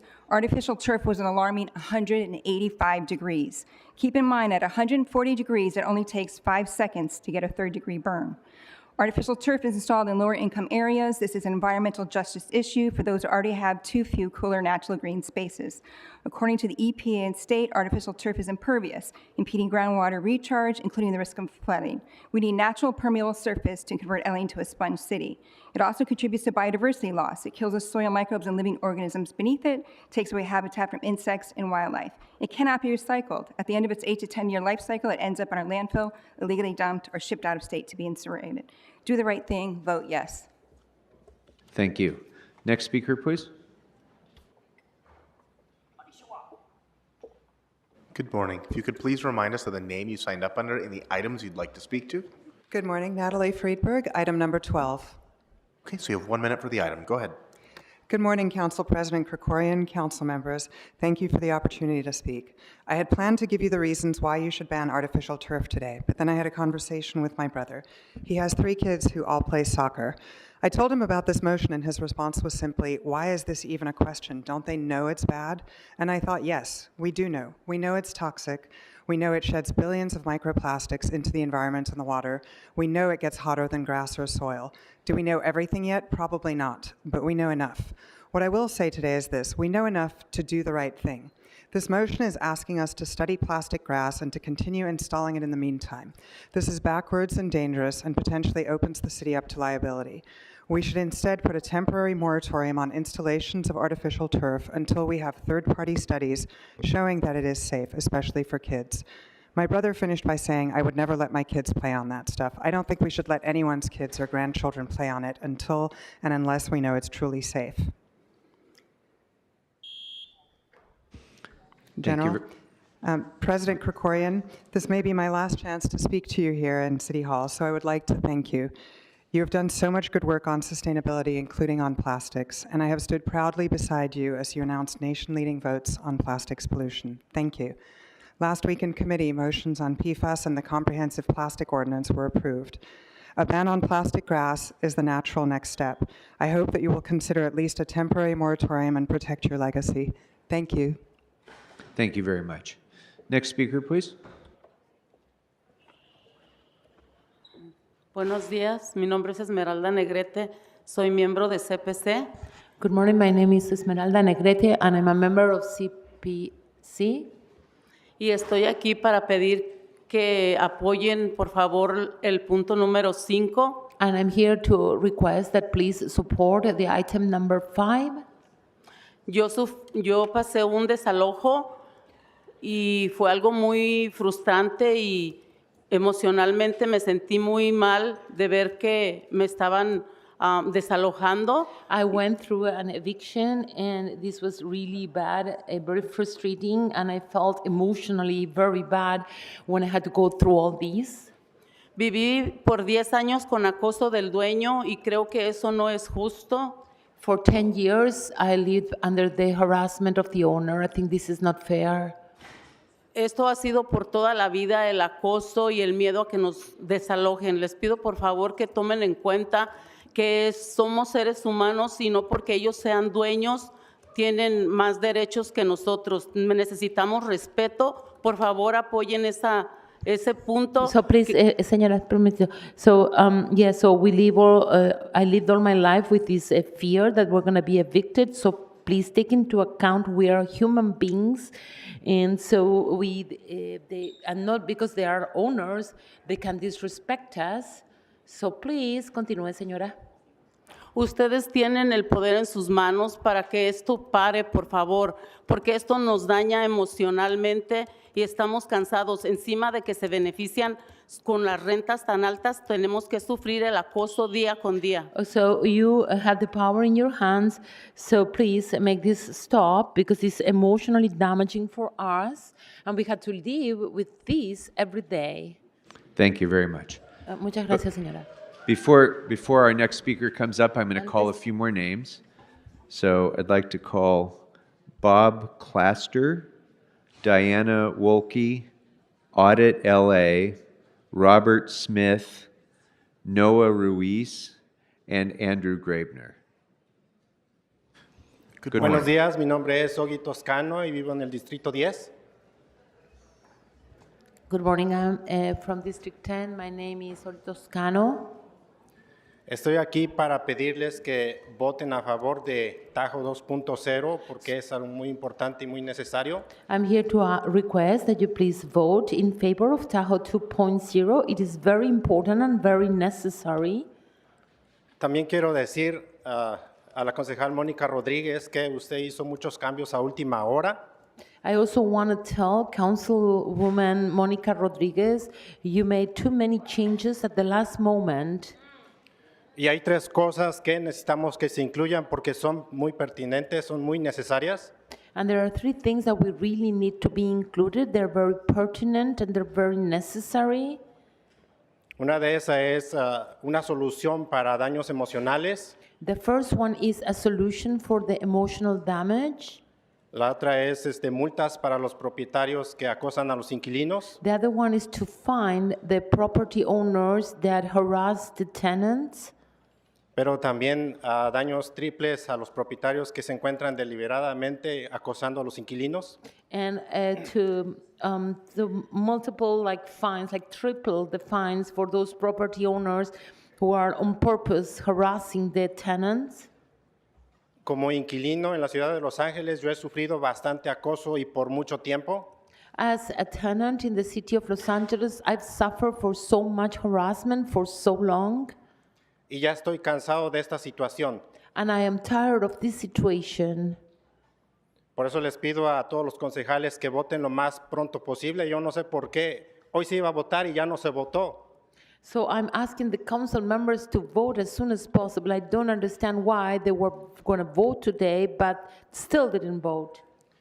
Esto es urgente, por favor, se lo está pidiendo la comunidad. Por favor, escuchen nuestra voz. This is urgent, so this is a request from the community, so please hear our voice. Thank you. Next speaker, Gracias. please. El siguiente, por favor.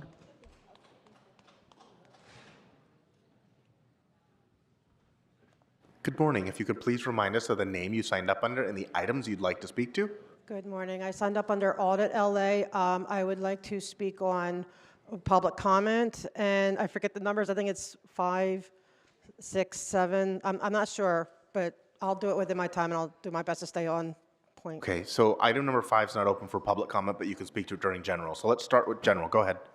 Okay, General, well, I want to take a quick second to say, yes, we should not have tenant harassment. I endured that when my children were small, and we need to strengthen that. But I'm here for public comment to say that L. Ron Hubbard Way, the Church of Scientology has been getting endless permits to have special event permits since June 1st. They have that street closed down until, I think, November at this point. And the reason they're getting away with this de facto street vacation is because there's no rules, there's no laws giving limits as to how often they can do that. Can you imagine if every organization or any business, everyone wanted to have a de facto street vacation, could get endless, special event permits and close down streets? It would clog our city. So I'm asking you guys to please do. I would like to initiate, if you could put in at LAMC to where you limit how many special event permits they can get in 1 year or per month, that they cannot endlessly keep a thing down. Thank you. Okay, and now. Thank you very much. Thank you. Next speaker, please. I'm sorry, that. Public first. Yeah, I'm sorry, that, because item 5 is only open for general No, public but comment. I said I wanted to do the others too, 6, 7, and 11 as well. Is that like the police? So none of those were open for public comment either. Oh, okay. All right. Thank you. Sorry about that. Thanks so much. Next speaker, please. Good morning, Hello. sir. Good morning. Hello, my name is Tommy. I live in Council District number 14. And which items would you like to speak to? We want to speak on item number 5. Okay, so you have 1 minute for general. Go ahead. Today, I'm urging all LA City Council members to vote yes and pass the Tenant Anti-Harassment Ordinance, or TAHO, as amended by the Housing and Homeless Committee. The current TAHO is weak and unenforceable. Furthermore, the Tenant Anti-Harassment Ordinance must include key provisions such as ensuring landlords are fined when they are found in violation of the ordinance, instituting triple damages when landlords willfully engage in harassment.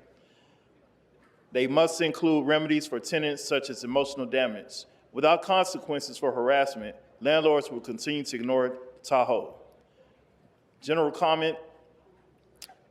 Harassment and gross negligence I experienced from my landlord, Esro Housing Corporation, includes inhabitable living conditions with both roaches and bed bugs entering my unit through the ceiling. Instead of relocating me to a different unit or building, they attempt to evict me for unpaid rent, which I refuse to pay until they are able to pass inspection from the LA Department of Public Health. Esro has failed the last 6 inspections Speaker, of your my time unit. has expired. Thank you very much. Next speaker, please. Thank you. Next speaker, please. As this speaker's coming up, I'm going to call a few more names.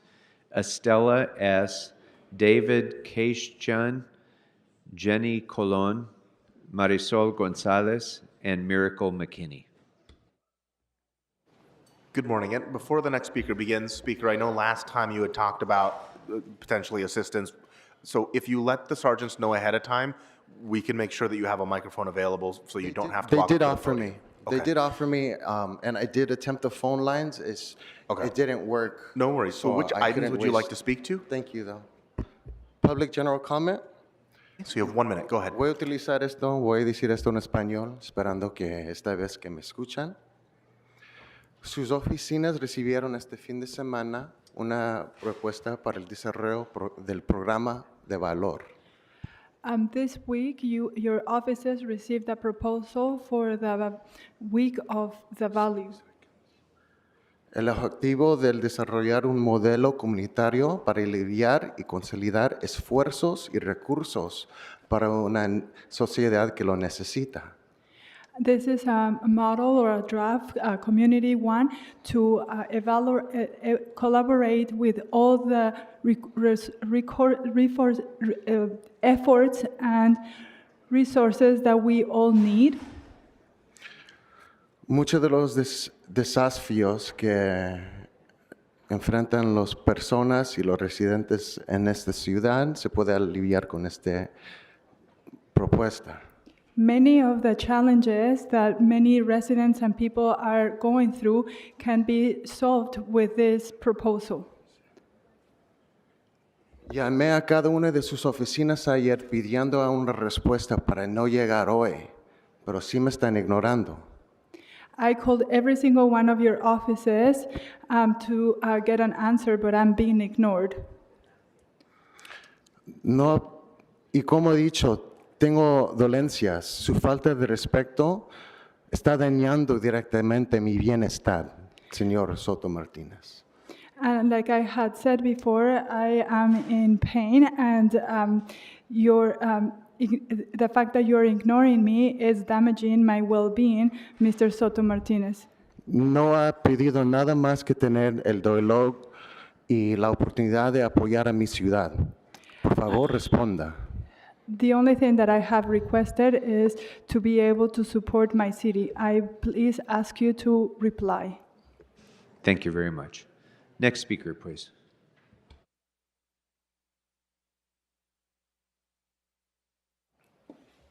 Good morning. If you could please remind us of the name you signed up under and the items you'd like to speak to?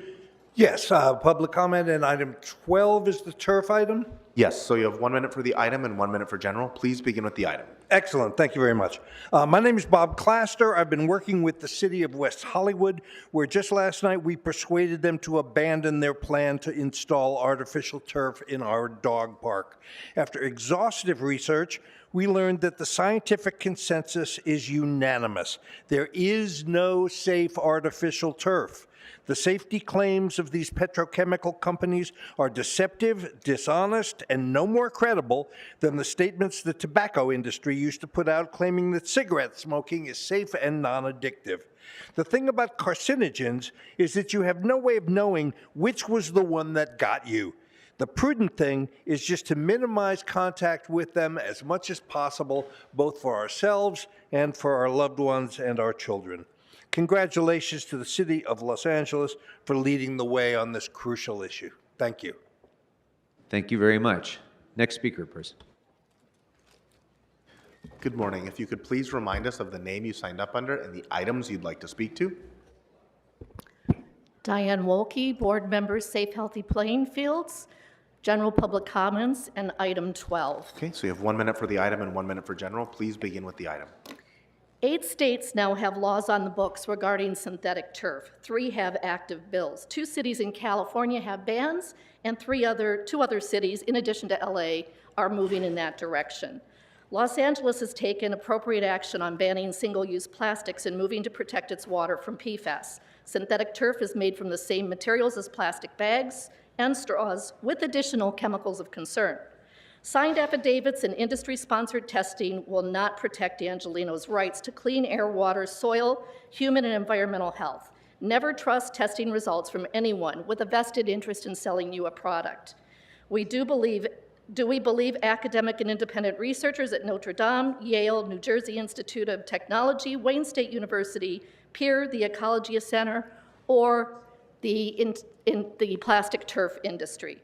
The industry produces tests with results using parts per million or parts per billion rather than the parts per trillion that PFAS are measured in. General, go ahead.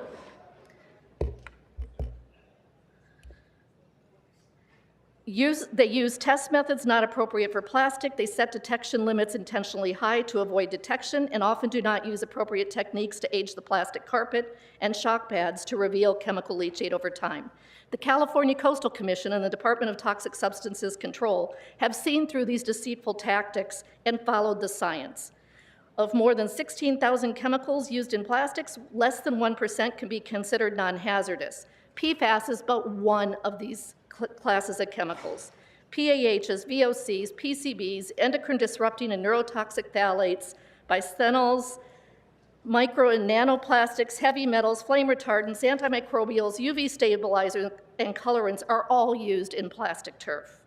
New research just released last week on the plastic blades and backing, as well as two alternative infills, have shown endocrine and cardiometabolic cytotoxic effects in vitro studies. Thank you. Thank you very much. Next speaker, please. Oh, there you go. Good morning. Good If you morning. could please remind us of the name you Good signed morning. up under. and My the name's item. Robert Smith with the Painters and Allied Trades. I'm also, like the last lady, I'm here to speak on item 12, synthetic turf. The issue is it's not banning synthetic turf. The issue really comes down to making synthetic turf safe with the PFAS that's in it. I know that the parts per million were in the thousands. They're currently, with a bill that Pilar Shivo did, got down to 125 parts per million. The reality is there's technology out here that is zero PFAS, and we need to look at and do studies on, safer products. If you look who is behind a ban towards PFAS is the grass and fertilizer industry, and believe it or not, natural grass seed has more PFAS in it than synthetic turf does. I agree with the last lady, we have way too high a PFAS.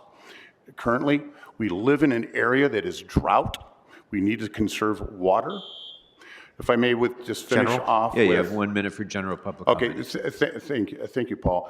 I think looking at, I read the motion, one thing in there was a piece regarding community groups' input. I believe we need to bring some folks from the industry that are really trying to change this into those groups and have an input and, take away from the community issues. I thank you very much, and there I go.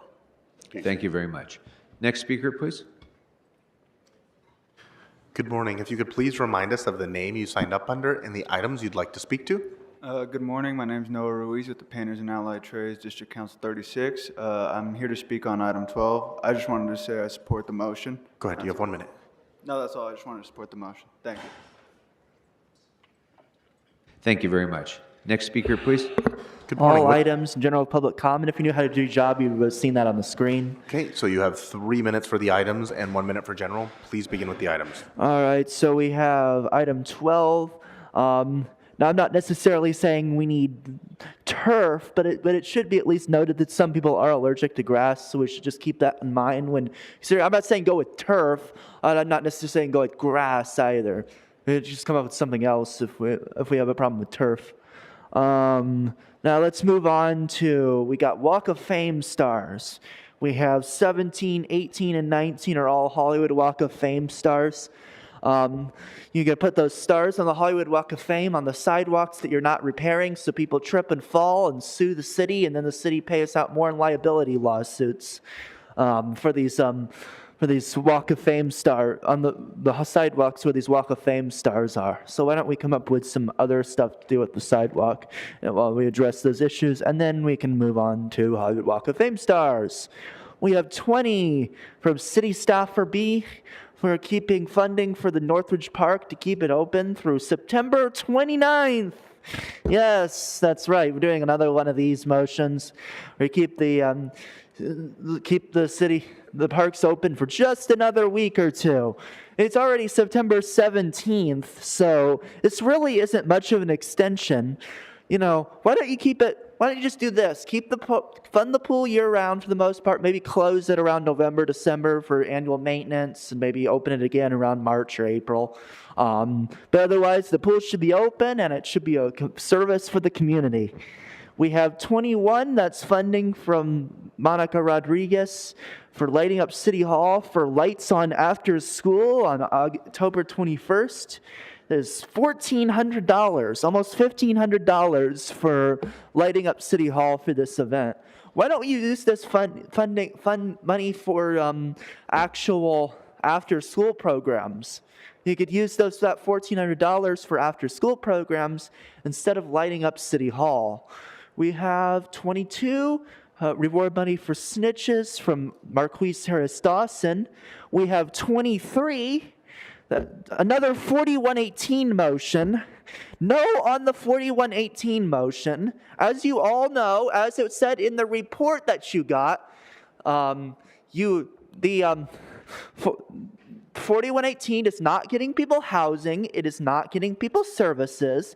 All it's doing is it's basically just harassing unhoused people, and it's literally killing them. 6 unhoused people dying on the streets of LA every day and counting. So no on the 4118 motion. You all know it's bad, and you keep doing it. And I support 27. General public comment? And as Paul decided to walk out in the middle of my comment because he didn't want to hear what I was about to say. It is Paul Krikorian's second to last day on the council. And we'll talk a little bit about his disastrous council presidency. Just a complete disaster, ever since the moment he got into office. Right, you two? But all he's doing, he's enabled racism, he's enabled corruption, he's been racist and corrupt himself. I mean, he's not working to get Kevin De Leon out of office. He keeps giving him more power. He brutally put him back on committees, even though the previous acting council president took him and Cedillo off committees. But Paul put him back on committees. Paul put Kevin back on committees, as well as the corrupt Curran Price. And it's just been disaster. We've had a serious reduction in ability to give public input at these meetings.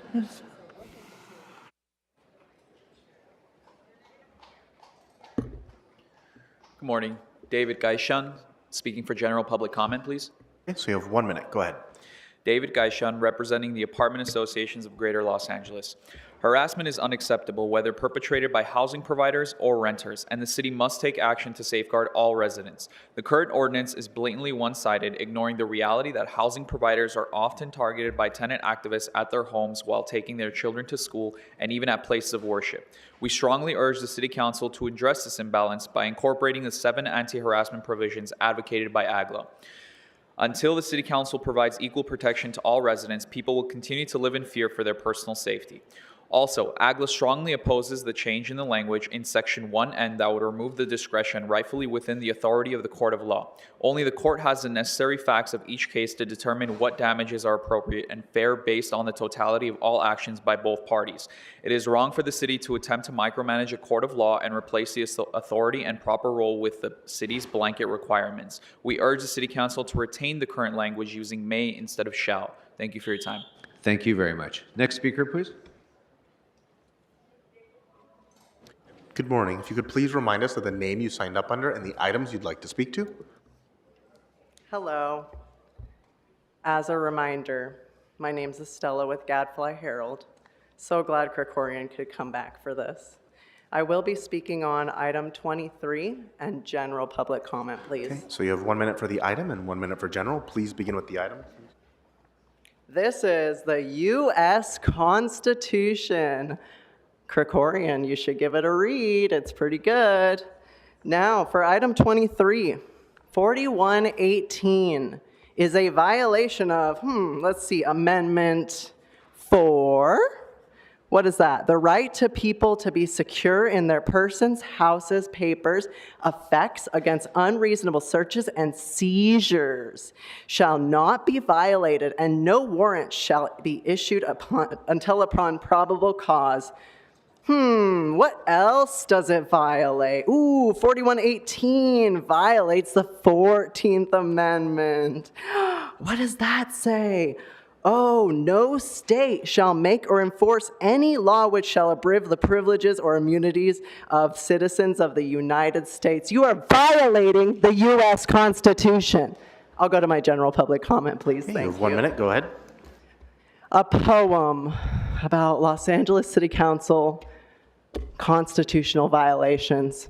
When you were 8 and you had bad traits, you went to Bible school and you learned the golden rule. So why are you acting like a bloody fucking fool? Bad boys, what you gonna do? What you gonna do when they come for you?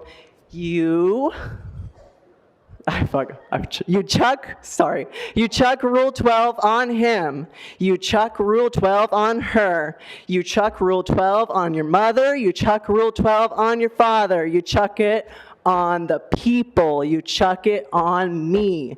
Bad boys, what you gonna do? What you gonna do when they come for you? Us cops, by the way. Thank you. Thank you. Next speaker, please. Good morning. My name is Miracle McKinney. I'm here to speak on number 5, general public comment. Good afternoon. So you have 1 minute for general public comment. Go ahead. Thank you. I have been a resident in District 10 for 10 years now. Over the past year, I have highlighted many issues at my apartment complex, Residences of Woodlake, part of Area 1 EQUA Neighborhood Council. And with that, we have had no avail as it comes to harassment. Those repairs have not been done at the property, and I want to say that Monica Rodriguez has been acting in bad faith as it pertains to the amendments that were sprung upon us.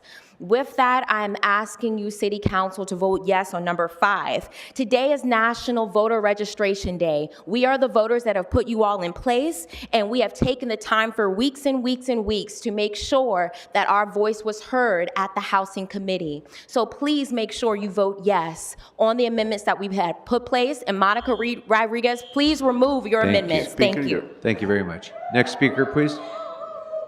Next speaker, please. Good afternoon. If you could please remind us of the name you signed up under and the items you'd like to speak to.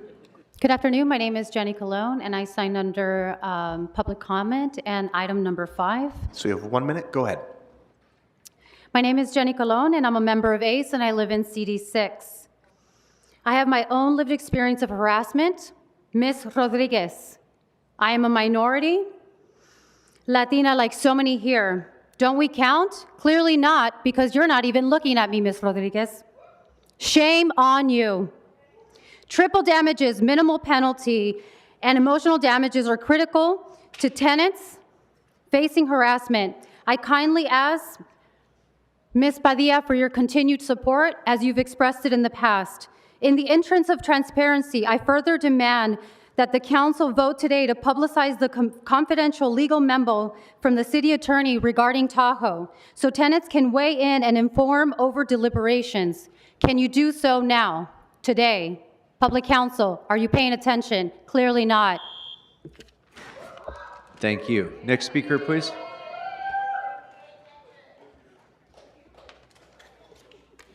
Mi nombre es Marisol González y My soy name miembro de is- SAGE y estoy comentando sobre el número 5 en la agenda de comentario público general. My Vivo en name el is distrito my name is 15. Maria Gonzalez. I am a member of SAGE, and I want to give a public comment regarding item number 5. Vivo en el distrito 15 de la ciudad de Los Ángeles. I live in District 15 in Los Angeles. Pido a todos los concejales I ask all the a votar council sí, members aprobar todas las enmiendas aprobadas para Tajo. that you vote in favor of on item 5 regarding all the amendments. Yo he sido acosada I have been por mi harassed. arrendatario por 5 años. I have been harassed for the last 5 years. El dueño entra a mi apartamento sin permiso mío. The owner comes inside of my apartment without my permission. Me ha reducido utilidades. I don't have, he has minimized my utilities. Llega a mi apartamento a gritarme, a mover simplemente solo una maceta, especialmente a mí, porque me quiere desalojar. The owner comes into my apartment to yell at me and to, He ido because, a señora, un segundo. He comes into my apartment to yell because he wants me to be evicted. He ido a quejarme al departamento de vivienda. I have made a complaint at the housing department. Ellos no me han podido ayudar en nada, al contrario, me dicen que él es el dueño y que él puede hacer lo que él quiera. Me he quedado sorprendida por todo lo que el departamento de vivienda me ha dicho.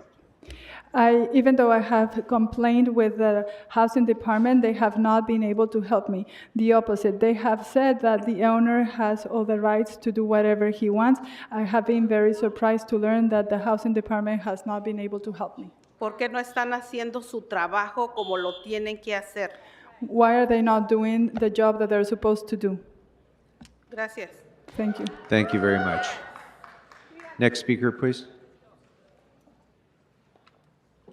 And then we'll take Ms. Rocha, and that'll be the last speaker for the chambers. Yes, good morning. My name is Anabela Mazariegos. I come from District 14. I have a question for Monica Garcia. What side are you, miss? Are you on the side of the tenants or the rich people?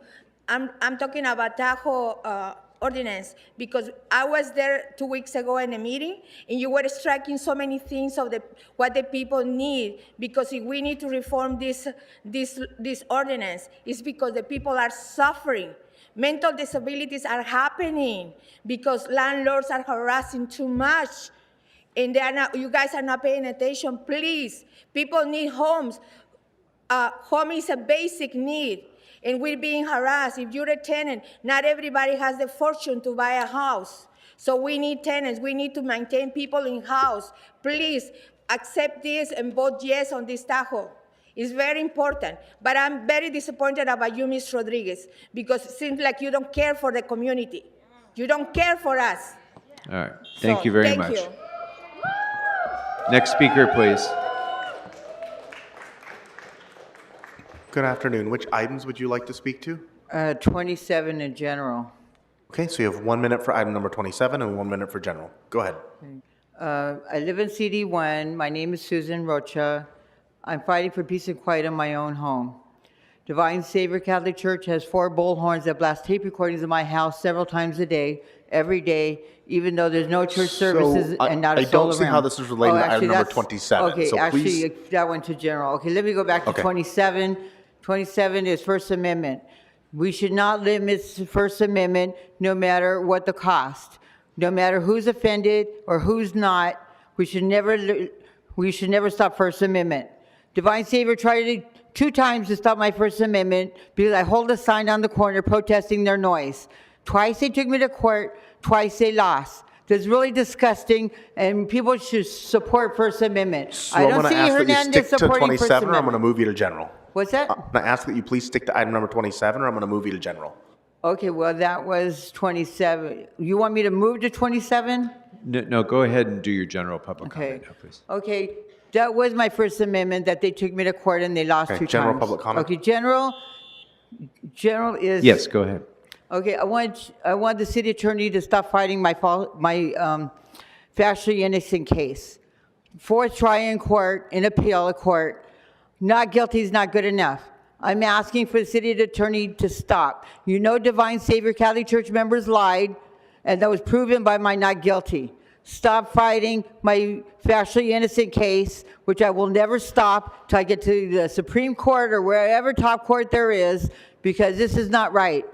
It was a lie. They lied, and it's proven. It can be proven. I have proof. And so stop fighting my factually innocent case. I want factually innocent. Not guilty is not good enough. What happened never happened. Okay. And I'm going to prove, and I have proof. Okay, Ms. Rocha, this Stop really fighting isn't my within the factually innocent jurisdiction of case. the city council, so thank Okay, you very thank you. much. Appreciate All right. it. All right, first caller, please. Caller, which items would you like to speak on? All items in general public comment. So you have 3 minutes for the items and 1 minute for general. Please begin with the items. Go ahead. This is Richard Serrano, candidate for District 6. Number 2, thank you, Emilio Padilla, for pushing that forward and get these houses built in our district. You know, you can see by the people in the chamber, it's not going to be easy, but you're pushing it forward. Now, recusing yourself, Mr. Price, is great. I wish Corian would have done the same since he's the landlord. Monica Rodriguez, you can see you have a split tongue because you keep changing everything from Okay, what so which item are you number speaking 2 to? says. I'm speaking on number 2. Okay, there were no recusals on number 2. Okay, we go back to landlords. Price and Corian should be recused because it's about landlords. It's really not. Number It's 2, about a TEFRA bond. Okay, You can speak to the all right. TEFRA bond about Can you stop my that clock project. if you're going to keep talking to me? No, I want you to stay on agenda so we can keep on task here. Okay, Monica Rodriguez, a split tongue. Again, these people are here about getting homed and housed. And you keep changing the rules and not representing those people. Okay, so this is clearly general Okay, public let's go to comment. We're number speaking about 12, item City 5. Attorney. Okay, last Number warning 12, though, City Attorney. speak to item 12, please. What Go ahead. 26 facilities that Los Angeles has for reclaimed water, Purple Pipe, easy. We just opened another one in, what was it, 2021? Vice President Harris, she came out to Sun Valley. We got Sylmar West and all the other different districts. You don't even have to think about this. Run reclaimed water to these facilities. Get rid of that 180 degree, 200 degree plastic in the heat, artificial turf, unless you guys got some kind of financial investment in them. There's no reason to even think about it. But unless you've done the work or work with the people that have done the work, you wouldn't understand that. That product was sold to you to save water. We have reclaimed Okay, water so you've from exhausted your 1 minute on LADWP. item 12. Please move on to another item. General public comment. Okay, so you have Smoke 1 minute. Go Scan, ahead. again, thank you for the support. LA City, again, I speak on the things that I know about. La gente allí, Mónica Rodríguez no está allí para ustedes. Piensen en eso cuando van a votar en la elección, cuando ella venga para atrás. Ella tiene que ser la representación para ustedes. Para ustedes, no para ella. Mr. Serrano, please pause for translation. Everyone who's here at the council meeting, you have to know that Ms. Rodriguez was supposed to represent you. That she doesn't work for the government, she works for you. Okay, I said, please do think about that during the next election. Por favor, piense sobre eso en las siguientes elecciones. Monica Rodriguez has a split tongue. Go Monica. ahead. Hello, No, go ahead. We don't need to translate the English to Spanish. Go ahead. Okay, so Señoras, ella tiene una lengua de desertante, nomás para decirle lo que quieren ganar. I got 20 seconds left. Don't give up my time. Actually, your time has Translation, expired please. now. Next Okay, caller. next caller, please. Caller, which items would you like to speak on?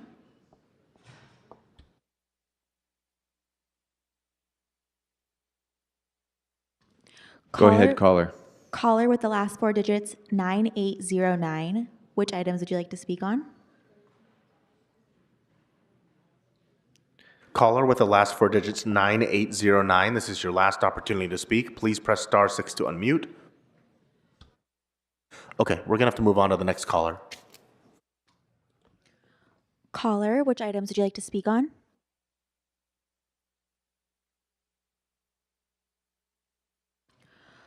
Caller with the last four digits 9519. Please press star 6 to unmute. Yes, my name is Jason, and I'm a smoker scan viewer. Good afternoon. Which items would you like to speak to? Good afternoon there, Pumpkinhead. Let me get all available items and general public comment, if you would, please, Okay, kind so you sir. have 3 minutes for the items and 1 minute for general public comment. Please begin with the items. And speak to the agenda Nice. items, please. Well, Mr. Kokorin, if you'll shut your damn cocksucker long enough, I'll speak to the agenda items there, sir. Go ahead, That a deal? continue. All right, there, Pumpkinhead. Anyway, shout out to the smoke can community. I think the little AstroTurf thing there, the artificial turf, we should definitely not have that. Because, the other day I was down on Figueroa with this chick, and, we were hanging out doing her thing there, and I paid her $5. to let me, unless there's artificial turf that you want to speak to down there on Figueroa, you're off topic. So I'm going to move you to general public comment. Well, We do this. damn, We do brother. this. I We thought- do this I thought every Pumpkin day. take care of Enough this. is enough. General public comment. Don't be an asshole there, petty pink face.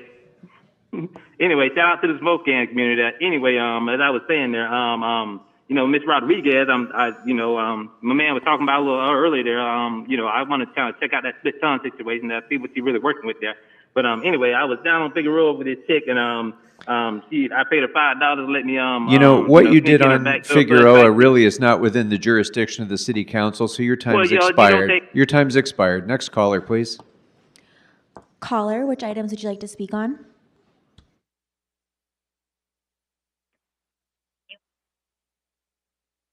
Yes, hi, can you hear me? Yes, we go can hear ahead, you. please. Oh, great.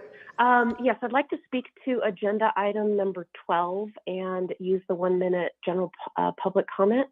My name is Christine Lenches-Tinkle, and I am an organics and soils specialist, a member of the Association of Compost Producers for the state of California, and an active contributor to our Healthy Soil and Education Working Group as it relates to our urban landscapes, turf grass, and ball fields. I'm here to share serious concerns over the increasing and unsustainable trend of investing in artificial turf under the false pretenses that it is a water-saving product and increases playability. As an environmental planner, analyst, and scientist for over 20 years, I would strongly urge the City Council to adopt the motion as presented and to move forward with environmental and safety review of artificial turf versus natural turf. The ability or inability of plastic turf compared with natural turf grass to capture rainfall should be disclosed to the public and water agencies overseeing the development of our rainwater capture and groundwater recharge infrastructure planning. The amount of water used General on public artificial comment. turf versus natural turf organically managed should also be disclosed, not to mention the microplastics emitted into our surface waters. With respect to playability, evidence and data to support such a claim that artificial turf would ensure or increase playtime needs to take into account foreseeable heat advisories that can be expected. If either the plastic turf or the ambient temperatures get too hot and above the targeted heat index of 95 degrees, would there not be an excessive heat warning issued discouraging outdoor activities and conversely playtime? What is important to know is that natural turf can draw down or sequester greenhouse gases from the local air sheds, which inherently cools the local microclimate. This can be measured and compared with the inability of plastic grass to provide for this function. This would also help the city meet its climate action goals. Without a CEQA review to disclose both adverse and positive impacts from investing in either Speaker, your time has alternative, expired. Thank you very much. Next caller, please. Caller, which items would you like to speak on?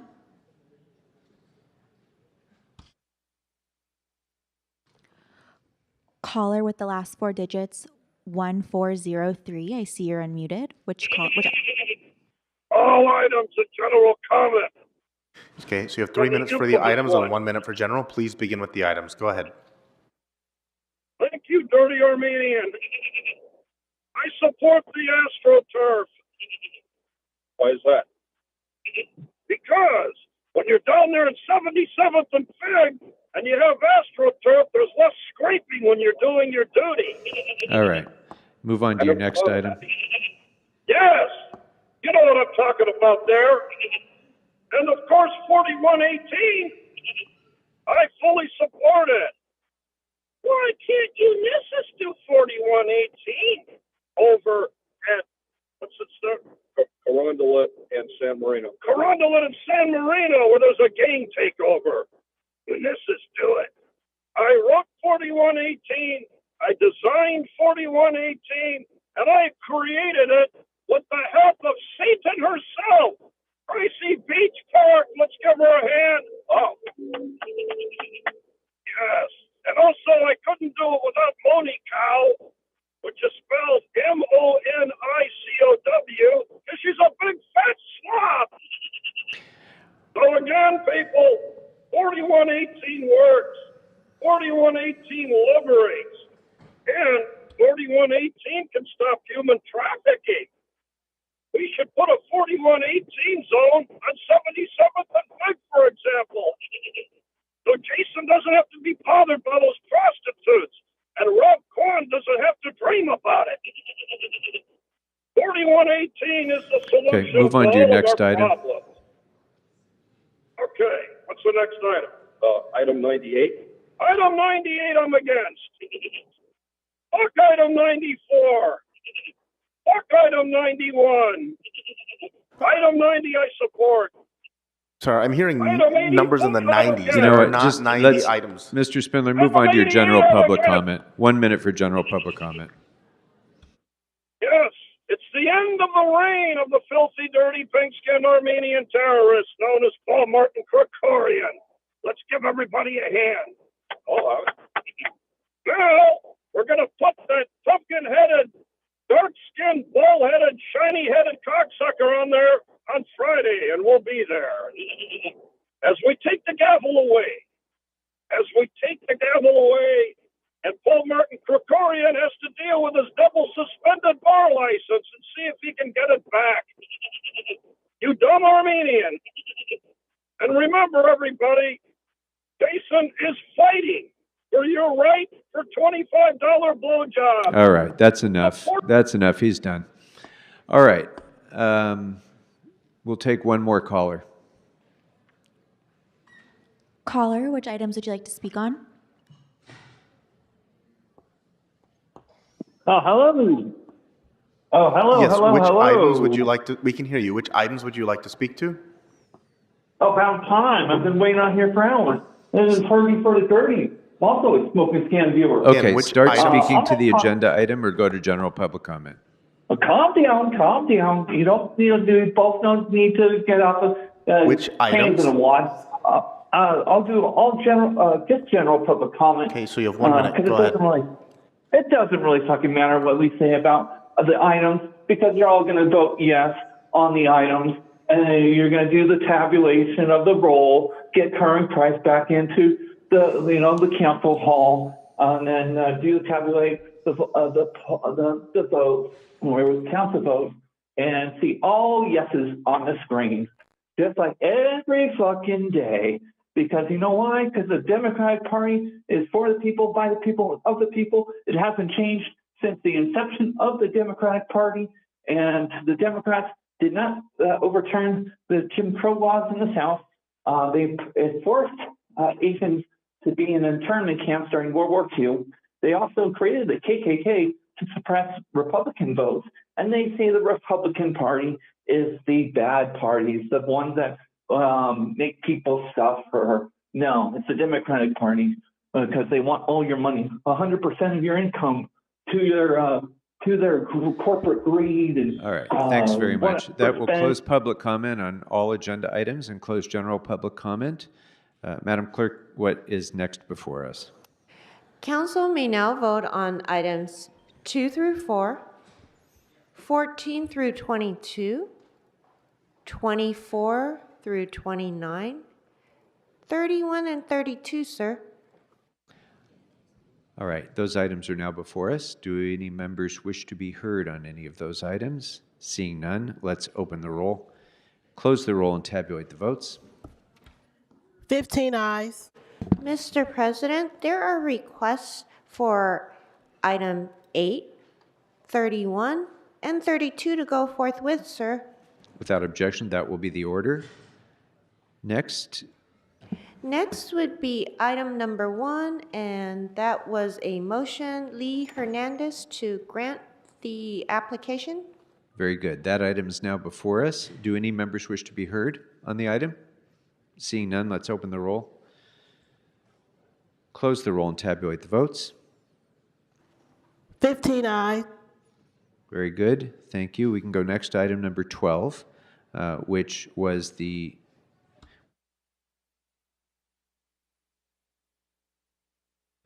So this was a substitute motion which was read into the record before public comment by the city attorney. So this is a two-vote process. The first is whether to substitute, and so let's open the roll on whether to substitute first.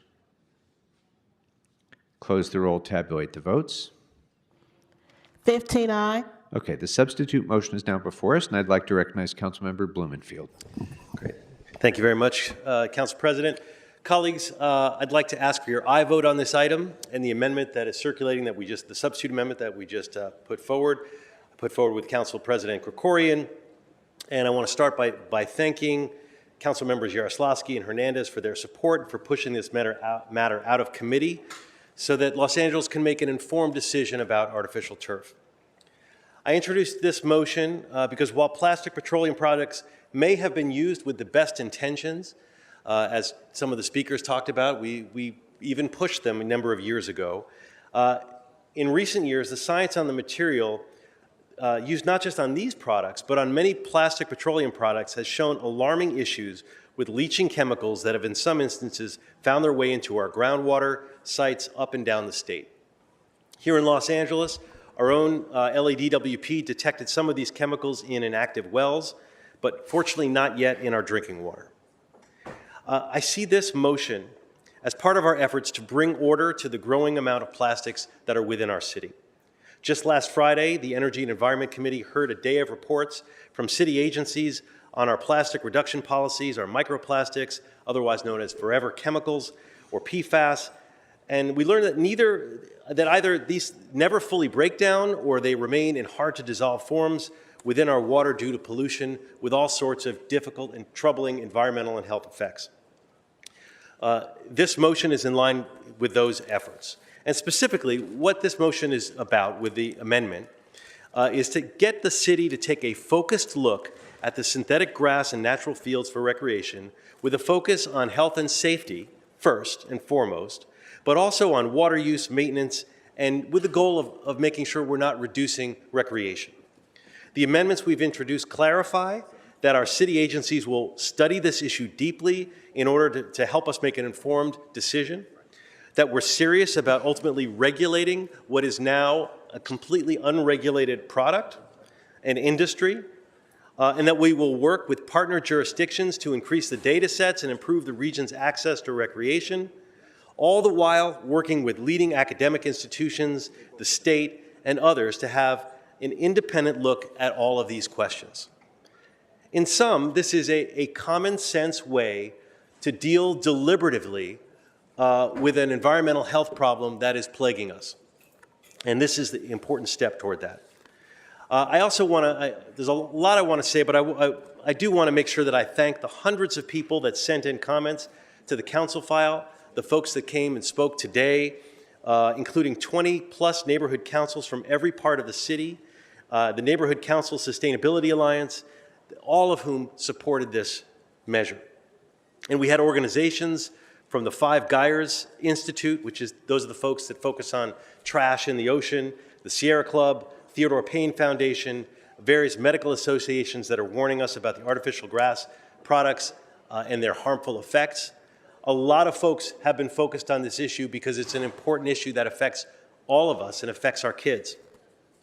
As for individual comments, they range from concerned residents, skeptical folks. I mean, this book here that I have, this is all public comments I was reading through. There are a lot of folks, sadly we had to kill a tree to get all this stuff printed, but there are a lot of folks who are weighing in on this very important issue.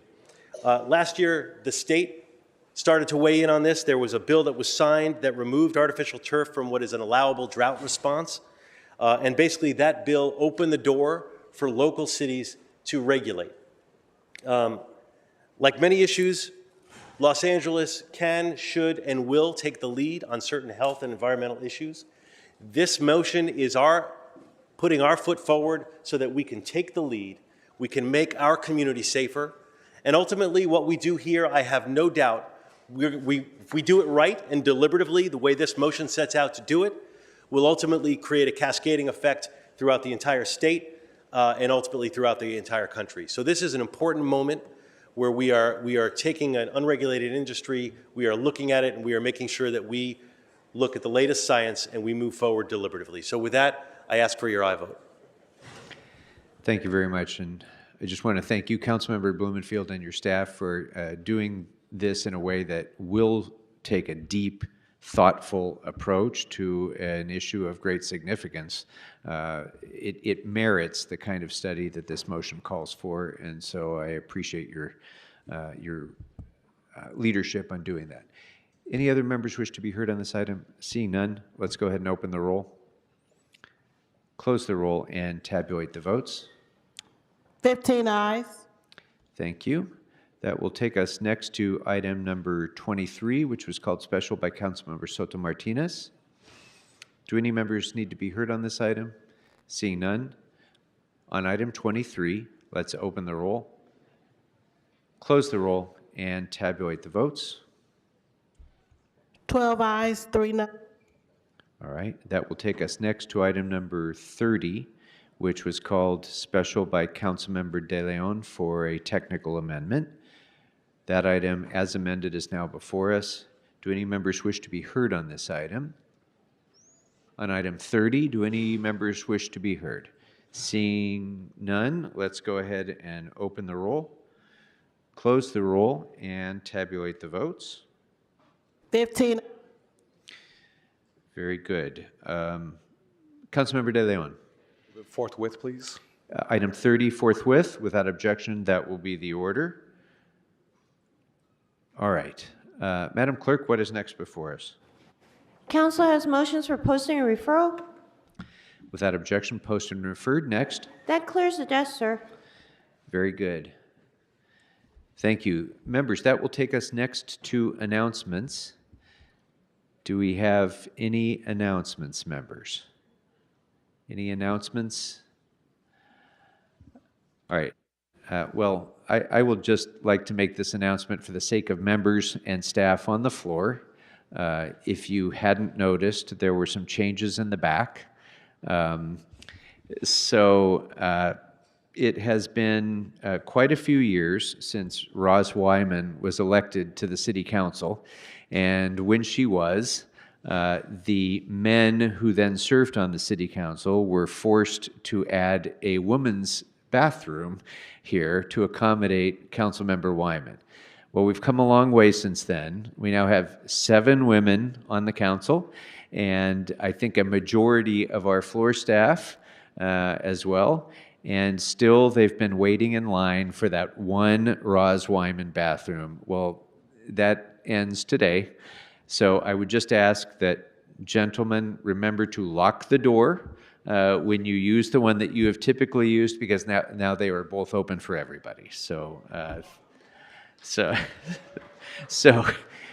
with that, any other announcements, members? It's really important that you remember to lock the door, though. So any other announcements? Okay, seeing none, if we can all rise, please, for adjourning motions. Are there any adjourning motions on my left? Members on my left, any adjourning motions? Any adjourning motions on my right? Councilmember Padilla, please. Yes, okay. Come on up, okay. Council members and members of the public, today I am adjourning in memory of a very good friend of mine, longtime friend of mine, that many of you probably knew in her time working at Tree People. Pam Gibson was born in 1949. She's a proud native of the San Fernando Valley, where she was born and raised, and she attended Van Nuys High School. She came from a big family where she is the oldest of 6. She had 2 children, Michelle and Kyrene, and with us today is Michelle and her partner. Her siblings, a few are here as well, with their spouses. Her Greek dancing community is here, and multiple coworkers from Tree People.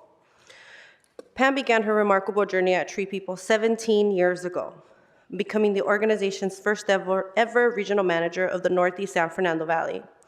She organized countless community tree planting events, tree maintenance efforts, tree distribution programs, and workshops in parks, schools, and neighborhoods across the valley.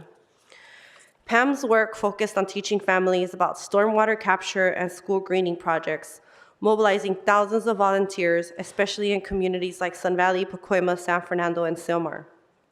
It was through these community efforts that Pam met myself, my sister, and she even once got to work with my father, who, when he passed, thanks to her, we now have a tree planted in his name. For most of her time at Tree People, Pam worked as a one-woman team, yet she accomplished so much by fostering support from volunteers, city staff, and community members. She really was the one that brought us all together. Through her guidance, she empowered others to take ownership of local environmental initiatives, creating a sustainable movement throughout the San Fernando Valley. In fact, she wasn't hired a staff to work under her until 2021, only 3 years ago, highlighting her incredible ability to do more with less on her own. Her passion, leadership, and deep connection with the residents she served transformed the local environment. And her nonsense, can-do attitude made her a joy to work with, while her infectious laughter, colorful language, and boundless enthusiasm endeared her to everyone around her. I could still hear her now.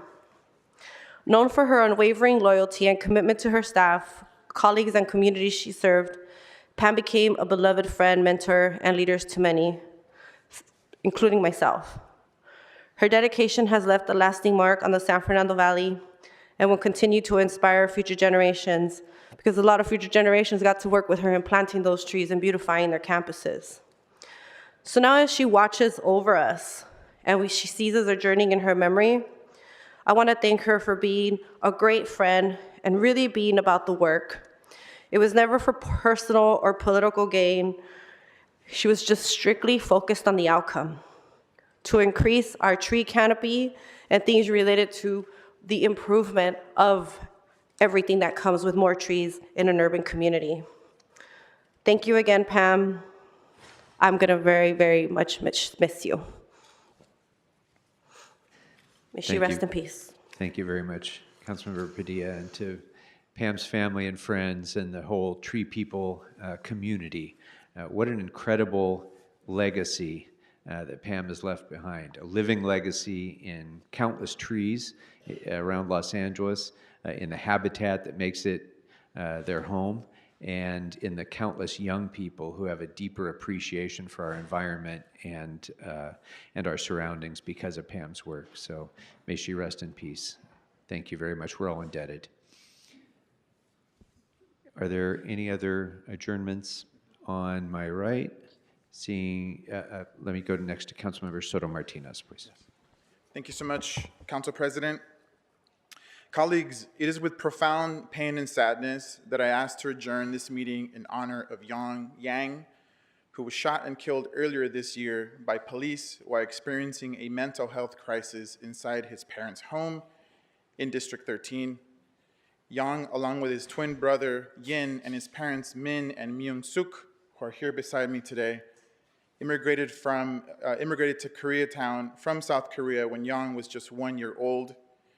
Growing up in Los Angeles, Yang had a deep love for the outdoors, whether playing tennis, biking, hiking in Griffith Park, or befriending the neighborhood cats. He found joy in nature and his community. At 20 years old, Yang was first diagnosed with severe mental health conditions, including bipolar disorder and manic depression. Yang struggled with these for years, and as anyone who has a family member struggling through this similar situation knows, it can take a toll on the entire family. Even though mental health is often stigmatized in many immigrant communities, Yang's parents and brothers were there for him every step of the way. In recent years, Yang's story was one of resilience. In the past 5 years, Yang found more stability than he ever had experienced. He formed a loving relationship with his girlfriend. He enjoyed cooking dinner for her and even attended concerts together, despite his aversion to loud music. Then on May 2nd this year, Yang experienced a mental health episode, so his parents called the Department of Mental Health for help, as they had done before. Later, LAPD arrived. Moments later, he was shot and killed.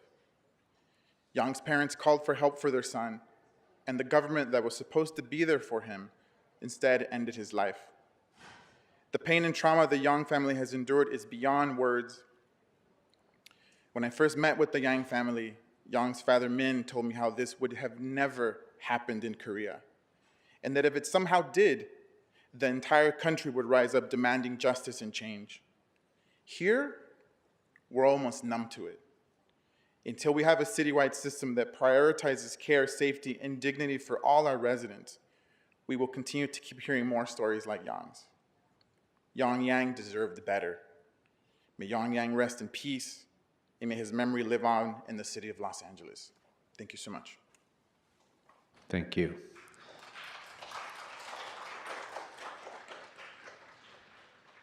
Are there any other motions for adjournment?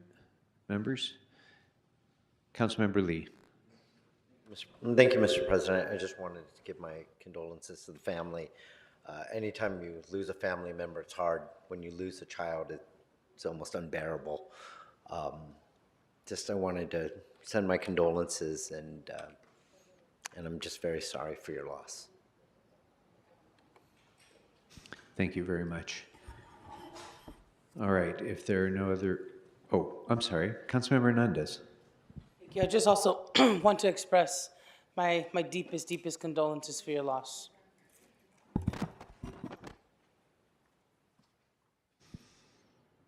All right, thank you all very much. Thank you to the friends and family of Yang Yang for being with us.